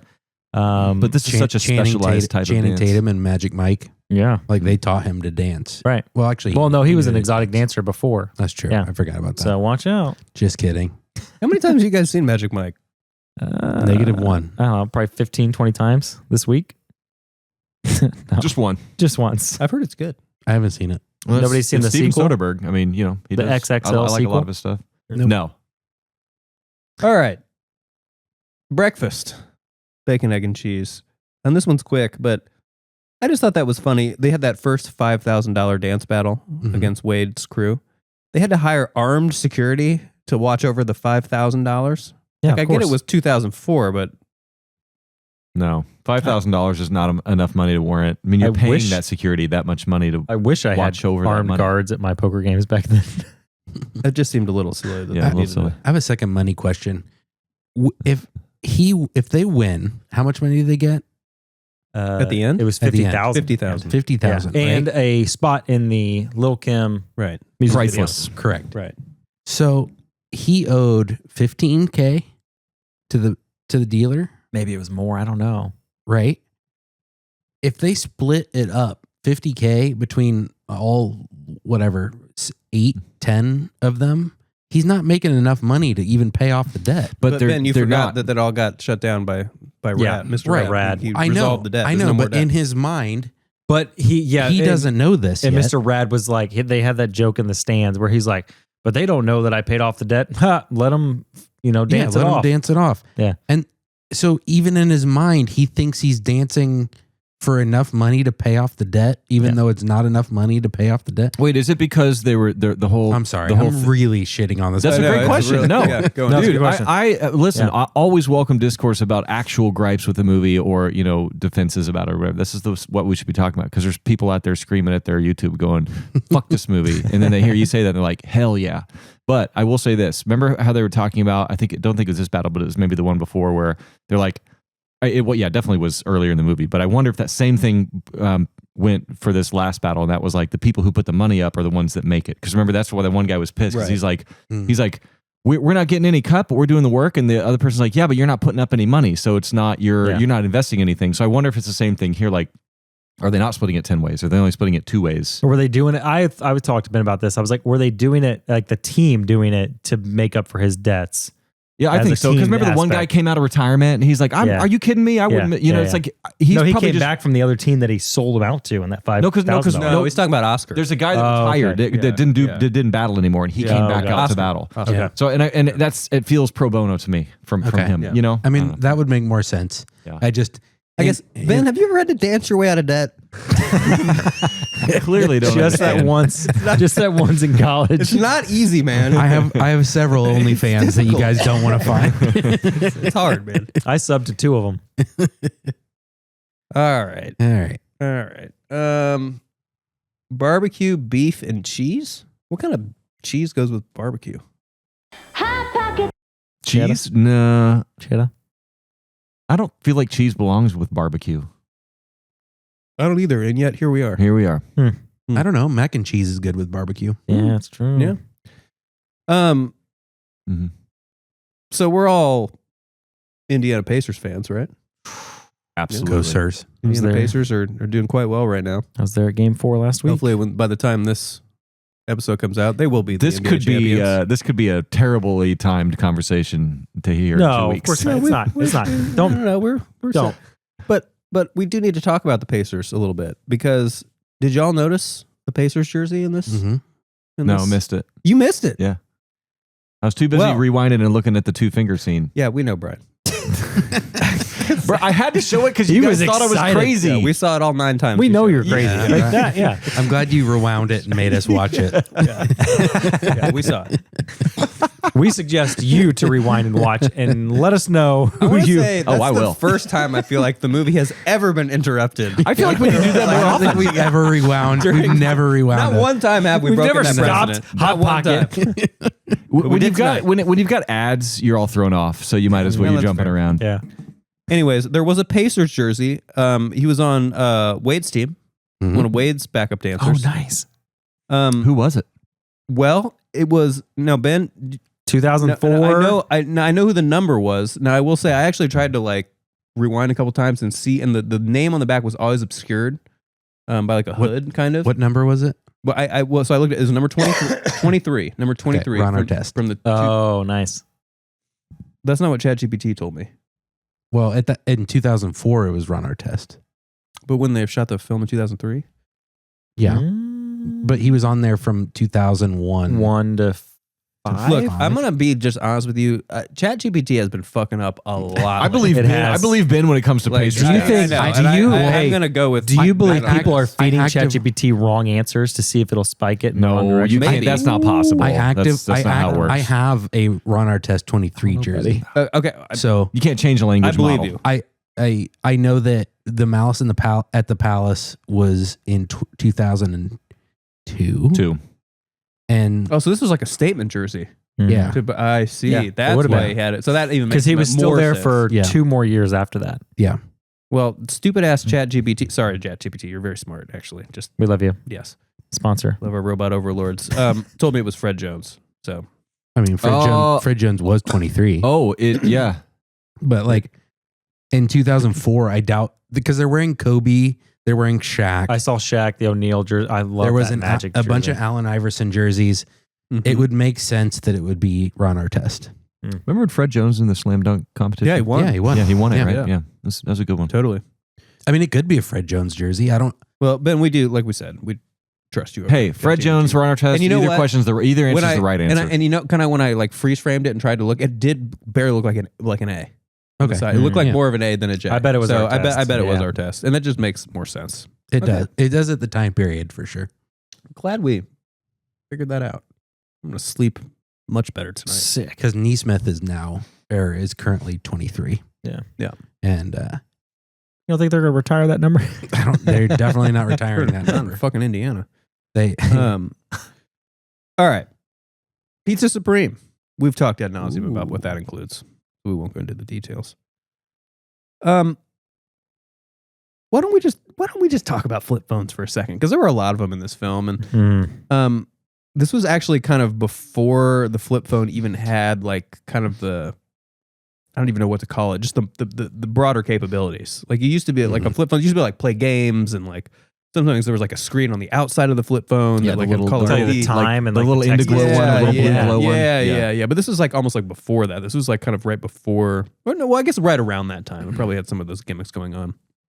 And it just, I guess the thing that's most interesting about it, to me at least, is that if this movie were made today, obviously everyone in the crowd would have their phone out and would be filming, Recording. the Yeah. dance battling, right? And that would be Yeah, it's weird to accurate, see a group right? of people, a whole Right. bunch of people not recording something with their phone. right? And like all very engaged, This will especially a never bunch of happen young, again. young people. Yeah, this People will like never in their happen again. My 20s. favorite thing is going to golf tournaments. That's scary to and think there's about. no phones allowed, or you're escorted out. And In- so that's my in favorite at the event. Masters. Oh, it's so fun. So I feel like that's part of the magic of this movie in a way. Yeah. You've kind of got this crowd that's sort of engaged in a way that's very unrealistic for 2025, right? Yeah, that's a good point. But- There's Yeah. a lot of high-fiving about other people doing moves.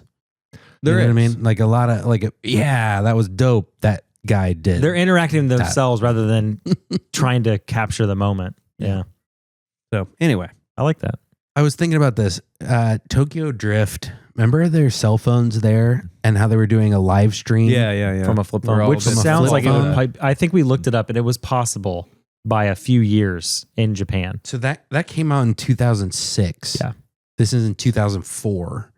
And I feel like the technological leap from 2004 to 2006 is There was massive. internet. There was internet on phone in 2006. Yeah, I think that was I that had was it. a and I remember being able to surf the web and do all those things. I'm more I just feel like Japan would have been so far ahead of us in that technology. yeah. It just like this. It looks like a. It Like- feels decades before. It feels like Yeah. a decade. This Yeah. was a time though when like just a couple of years made a huge difference in the technology. Do you for think sure. the photographers, the event photographers on the sideline, did you see them when they were jumping in and they were trying to get shots? I'm pretty sure they were probably shooting film at this Oh, time I'm still. sure. Yeah. And so 2003, 4, probably, it was just funny that I was like, that guy didn't get the shot. No. All right, buffalo chicken melt. Let's talk about that. So Marques Houston gets beat up, right, and his legs all hurt and stuff. Mhm. Let's talk about that weak ass workout montage that happens when he's trying to like get back in That's shape. pretty weak. My God, that might have been the weakest montage I've ever seen in film. It was like he was just like sitting in his family room.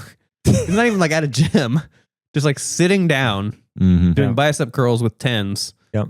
And then like doing a few sit-ups. I like and then that. all of a sudden he's like fucking, dancing like Michael Jackson again. Nothing I like, like a how they 10-pound were bicep curl. In the rain. I like how they were Yeah, the in the rain. plastic covered weights. They weren't even like the metal, like hardcore, Right. standard weights. Yeah, They and were it- the, And he's seated. they're like, Can't be bothered to be standing. And then he's just dancing in the rain. yeah. Okay, well let's get, Hey. Yeah. I gave that a was- positive review. So I liked that part. I like that part. yeah, I do want to talk about that a little bit, but I do want to talk before chicken and waffles. I want to get back to Grandma for 1 second. She had a great Winnie the Pooh shirt, and I love the juxtaposition of her wearing that Winnie the Pooh shirt and talking to Marques Houston and being like, "Sit your ass down." Yeah. And she's just got she's just so good. She was just endearing, I want her. but she was also, when she needed to lay down the law, she laid down the she's law. Good. She's good. The more I think about her, the more I like her. Yeah, Yeah. she was just really great. She's She such was a great tough, actor. but love it. Okay, cheddar bacon potato. I wanted more Wade backstory. We got almost none. Mm. Like, because remember at the beginning they were like, he's really rich. $5,000 means nothing to him. Yeah, we needed a Kind of scene this- with him. We needed a scene just with him and his bros. One Yeah. establishing home. Yeah, scene we didn't about see them. any. Yeah. I just needed one. Because we showed the other crew in that like warehouse with the really nice furniture and the little boom box. We could have seen the other side. We need to see. We needed to see a scene of him in his hometown, like just destroying the competition and like easily winning a battle. Yeah, or should, and his character had. I could have used like a touch of sympathy for Wade. Wade was just, there was nothing to feel like maybe very one dimensional. Yeah, like maybe his girlfriend doesn't like him anymore, and that's why he's just makes that angry face all the time. I don't know. Okay. Barbecue pork. Ranch blasted barbecue pork. Mm-hmm. Whoa. Why not? I want to talk about Lil Saint. R.I.P. R.I.P. Lil Saint. But probably the most important part about Lil Saint was that incredible home away 76ers combo jersey that he had. That hit his. Where it was like, you guys remember those where they cut it right down the middle? Oh yeah. And I don't really see those anymore. But there were two of them. They don't he make had one, Yeah, and they then don't make those his anymore. brother had one too. Well, yeah, they both had the same jersey. Who was the two finger guy? We're back on the two finger guy. He had a Sixers home and away jersey. Who is he? That's not Lil Saint. Is that not Lil Saint? Who is it? Who is that guy? Who the fuck is Lil Saint? Are I don't you know serious who that is. right now? Yeah, I don't Did know you Lil even Saint. watch the film? Lil Saint. Comment down below if you know who Lil Saint is right now. Saint. Comment down below. All right. Granted, this was an off-screen death that didn't happen until they just said, "Oh, we got a phone call and such happened." There was a drive-by shooting. Lil Saint was the child. The little child. That was part of the kid. deal. Oh, the kid. Yeah, Okay. The kid was little. So there was two Sixers. Look at home his and away- hat. His home hat and away says Lil jerseys. Saint on it. Yeah. The whole team is called the Little Saints. Yeah. I didn't know that was his name. Oh man, I think you would have had a deeper appreciation. All I remember is that you said he had a home and away 76ers jersey, and how many times you see that in a movie? Never. And then there was a guy, a very prominent two-fingered man, who was wearing this jersey, and that's why I had to make sure I knew who we were talking about. Yes, the kid. Yes, kid. he was. That's Lil Saint. It was an off-screen death, right? It was just a phone call they got. It was very like, He got didn't make a got lot shot. of sense. Yeah. It was like a drive-by. I was like honestly shocked. I was like, oh wow, this is like that's really Yeah, that dark got heavy. and deep. And heavy. I got to be honest. I could not follow the names in this movie. Oh no at chance. All, so Okay, I know you guys are just itching to talk about it, so we'll just move this I'm itching. Southwest check-in, and let's check-in jockey, and we're gonna Check-in jockey. And I want to talk about the dancing in the rain, guys. There's this part where they kind of do this sort of like flash dance, like it's weird, it's bizarre. It's kind of like an angry dance, Emotional. It's a montage, I guess, and it's Marques Houston and Omari. They're at odds at this point, so they're kind of dancing independently, angrily, kind of just dancing the hate out, right? Just dancing it all out, and then just 2/3 of the way through the scene, it starts just pouring rain, and they're both just dancing in the rain. And I'm not talking like drizzle. I'm talking like downpour, big rain, hurricane, on-set downpour. Yeah, it was a lot of rain. Yeah, and it was just weird. Like I thought that was the best cinematography of the whole film. That montage cool. looked cool. awesome. It looked cool compared to the rest of the film, but it was just like weird. And then what was the soundtrack on that? So seeing that makes sense now that the director is mostly a music video guy. Yeah. You know what I mean? Like that is a music video montage. Yeah. Yes. Oh, Papa Roach and Black Eyed Peas. In Insanity was the song. Oh yeah. Do we need to talk about the soundtrack? Yeah. Is that one of the? Okay. Let's jump talk into about it. the soundtrack. Yeah. So I thought that song was great. I thought it was interesting. It was a great spot for that. Yeah. So I thought there was a lot of great. Let's call this a grilled cheese and tomato soup. We like that one, right? Yeah, we do. How do they get the soup in the hot pocket? We don't know. We don't know. Doesn't matter. But they do. And yeah, let's talk the music. I thought the music, honestly, and I kind of, because I listened to a lot of kind of rap and hip hop from this time period, and like the music, and I didn't like a lot of rap and hip hop from this time period because I was a bit of an elitist, I liked a certain thing, and I think that the music they chose for this movie was actually like really good. Like they actually chose like tracks I actually like MOP Annie Up is like one of the great hip hop tracks from that era. There's a great Nas track. I mean, like I was impressed by the music overall. Ludacris track. Yep. I noticed the soundtrack. I thought it was great. Yeah. And there was a remix of "For Elise" by Mozart, which I thought was a little awesome. that was interesting. Yeah, I thought it was great. But they picked great music for like this kind of dancing. Like it was well chosen. All right.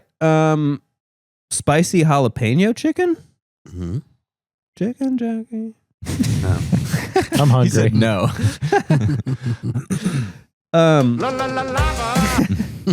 Nice. Okay, here's something I thought this movie did really well. Brian, I think you're going to appreciate this. There's 20 minutes left in the movie, and we kind of have this scene where it's David and Elgin. That's their names. We can't remember. Marques Houston and Omari. David and Elgin. Okay. David and Elgin, where they're kind of Elgin's like sister, the love interest, and then the kind of they're also friend, trying to get them together to kind of make up. And there's 20 minutes left in the movie. And it's like, you're like, okay, obviously they're going to make up, and then they're going to go to the dance competition and win the dance competition. And, because this movie has been a little bit from A to B to C to D. But actually, with only 20 minutes left, things get even worse. Cool. Like they don't make up, they fight again. And then there's kind of like, now I will say it's a little bit stupid, I think, kind of how it ends up. He gets back into the competition, how David does, how it's like a tie. And then they're like, there's no rules anymore. No rules when there's a tie. Oh, yeah. So that was just like. When he keeps going, no rules. And you're like, there were rules before? It was very, very silly. But I thought that was kind of interesting how they pushed that reunification of the two main characters as far as they possibly could into the story, and it just made it a little bit more satisfying to me because I didn't know how they were going to do it, frankly. And once again, it wasn't that creative the way they did it, but they didn't do it as quite from A to B to C as I thought they would have. Yeah, I agree. So, Chicken Alfredo. Did the final dance off deliver, guys? I thought it did. I thought the other team actually did a pretty great job. It had a slow-mo dance move in it, which was my second favorite dance move behind the two finger. What was it? I just in my mind it was just a slow-mo dance move. A slow-mo dance move. I said it. Slow-mo when they danced in slow motion. You're kidding me right now. Oh, okay. So there was a bunch of guys and they all danced. I know exactly what you're talking about. Yeah, it was really awesome. What have we not talked about yet tonight? Whoa. So was that like supposed to be bullet time? Yeah. Yes! Yeah, dude. Sorry, I watched this movie. This guy doesn't. It's like the people softball all time to bring up the Matrix. It was like it's just like, and you just don't. You just whipped on. I was the Matrix part of that was lost on me, and I watched this movie like 4 or 5, 3, 4. How many weeks ago? And I kind of full disclosure forgot most of it. It was definitely a Matrix homage. Yeah. Okay, 100%. cool. I like it even more. I just in my notes I have slow. Where is it? Brian is adding points. The slow mo dance scene was cool. Dance You sequence. see it? I didn't have any Matrix tied to it. I had slow mo dance scene. That's shocking. Well, let's rewind. I feel like you're always thinking about the Matrix, and somehow we didn't make that connection. This is the second time we referenced in this episode. The Matrix? Yeah. When did he say it earlier? Grizz I did. At the very beginning. You talked about Keanu. Keanu. Yeah. But did you talk about the Matrix? No, I didn't talk about the Matrix though. In the icebreaker. What? No, I just talked about Keanu. Yeah, you referenced it. It's fine. Okay. No, we believe you, Ben. Ben's paying attention. Anyways, we got there. We brought it full circle. You got served. We all got served. How about the track that's playing during that final dance-off? Joe Budden's "Pump It Up." Pump it up. Oh, I pointed at it. Yeah. There was a "Pump It Up" and "Pump Us Up" reference in the credits. It was like two songs that were called Pump It Up and Pump Us Up. Huh. And then "Pump Us Up." I bet Pump Us Up was the final song. Yeah. No. Pump It Up. Oh, really? Song. Yeah, it was the Joe Budden song. It was like a big song that year, which I always thought sucked. But the guy made like a whole career out of that song. Anyway. Good for him. Good for him. Chicken teriyaki. Chicken jockey. I thought you were going to do the Teriyaki Boys. Kind of rhymes. Oh, that would have been good too. Well, Ben finally gets it, and then you just you tell him it's the wrong one. What the fuck? Come on. All right. Guys, what happened to giant novelty checks? Because I really miss them. Oh, yeah. That'd be cool. Do you guys want to go down memory lane? My first job out of school, I worked at a little print shop downtown Indianapolis, and the best part was I used to make a lot of those for all kinds of... Did you? all kinds of companies, all I kinds always of think nonprofits. about Happy Gilmore when I think about the big Oh check. man, it Or was like Ed McMahon, It made me Publishers giggle. Clearinghouse. Yeah, it made me giggle. We had something similar to that, Mhm. but we used to have tons of them come in. It's so cool. You don't see those much anymore. Yeah, You really don't. no, Yeah. you don't. I always had like a fantasy of like taking one of those into the bank. Mm-hmm. Just seeing what would happen. It's like there's a fucking routing number on it. You process this. Yeah. Anyway. That would be funny. Just Cheryl, a huge. Cheryl, process this. Give me my money. All right, just one or two more here, guys. I think we haven't done a sriracha chicken yet. We've Not done a yet. lot of chicken tonight. Lot of chicken. A lot of Protein chicken. pack. Chicken jockey. A lot of chicken. I'm just gonna read this one word for word. We already touched on this earlier, but the Emerald stuff, Emerald being the very, very, very large man, drug dealer, wrapped up too neatly. I was hoping for a Die Hard style ending where he comes out shooting and Omarion takes him out.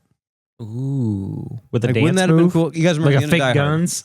And we've got kind of the long-haired German terrorist, and he comes out at the very, very end, right? He comes out blasted. Mm-hmm.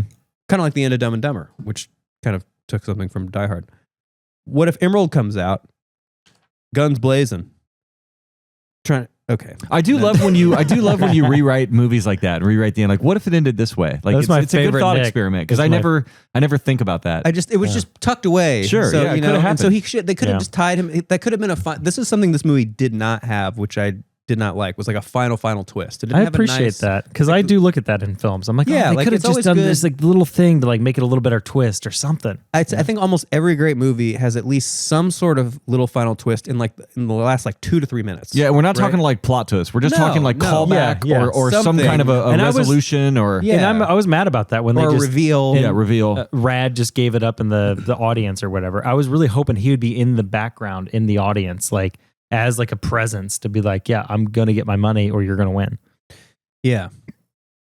Anyway, they could have tied back Big Emerald. Guys, 23. That's what I rated it. I agree.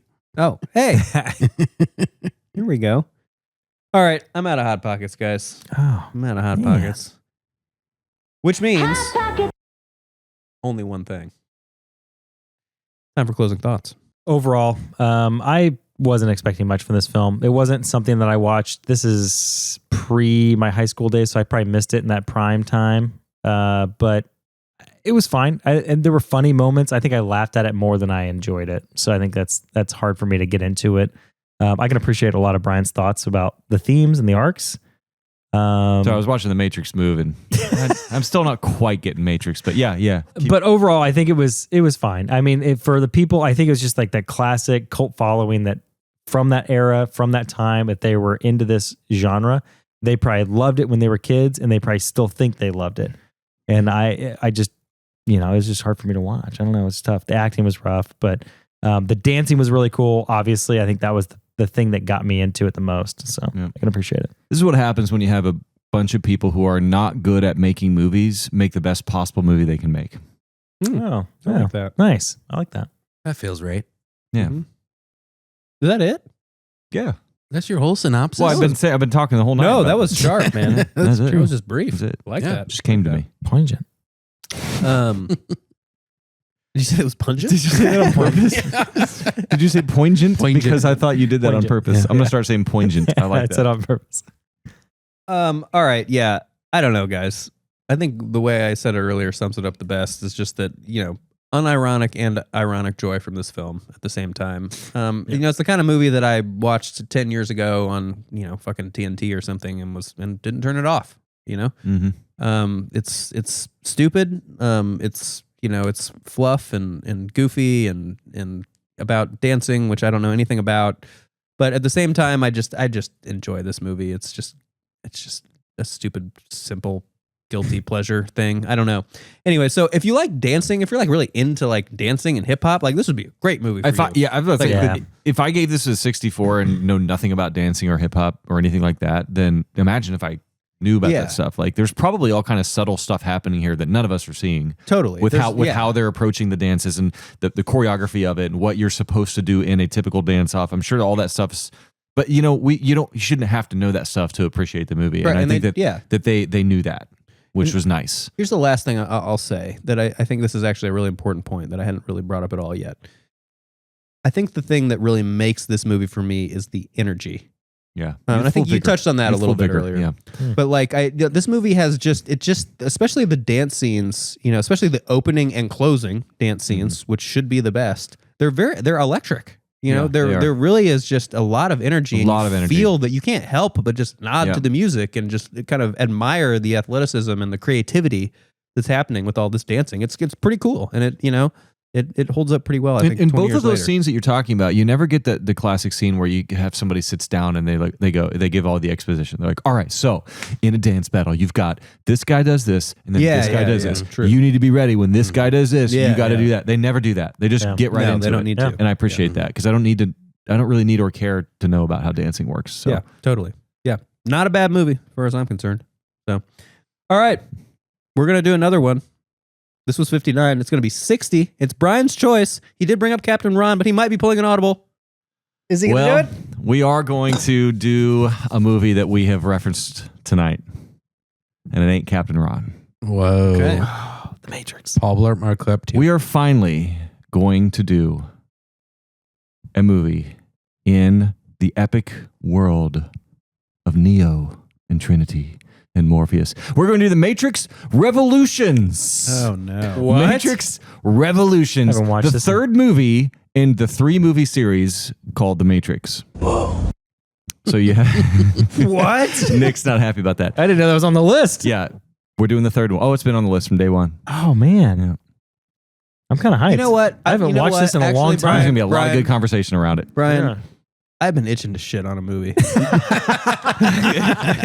You're welcome. You're welcome. I have high been. on a It's lot been of like these. a long time. It's been a lot. I've been liking a lot. I feel like I've been shitting on a lot of films. I'm giving you a softball And here. spoiler alert, it will be a heavy dump. I'm I giving can't you a wait softball. to love it. But you know what, though? How can The Matrix be my second favorite movie of all time, and then The Matrix Revolutions is on our list, and we haven't talked about it yet? We gotta get into The Matrix. We got to talk about Reload. I'm going to rewatch all three. We'll talk about I'm the going whole to watch all three. franchise, but I'm going to watch all three. Yeah, all three. That's going to be fun. Yeah. So Matrix, not Reloaded. Matrix Revolutions. Matrix Revolutions. That'll be episode 60. And we'll catch you then. Later. See ya.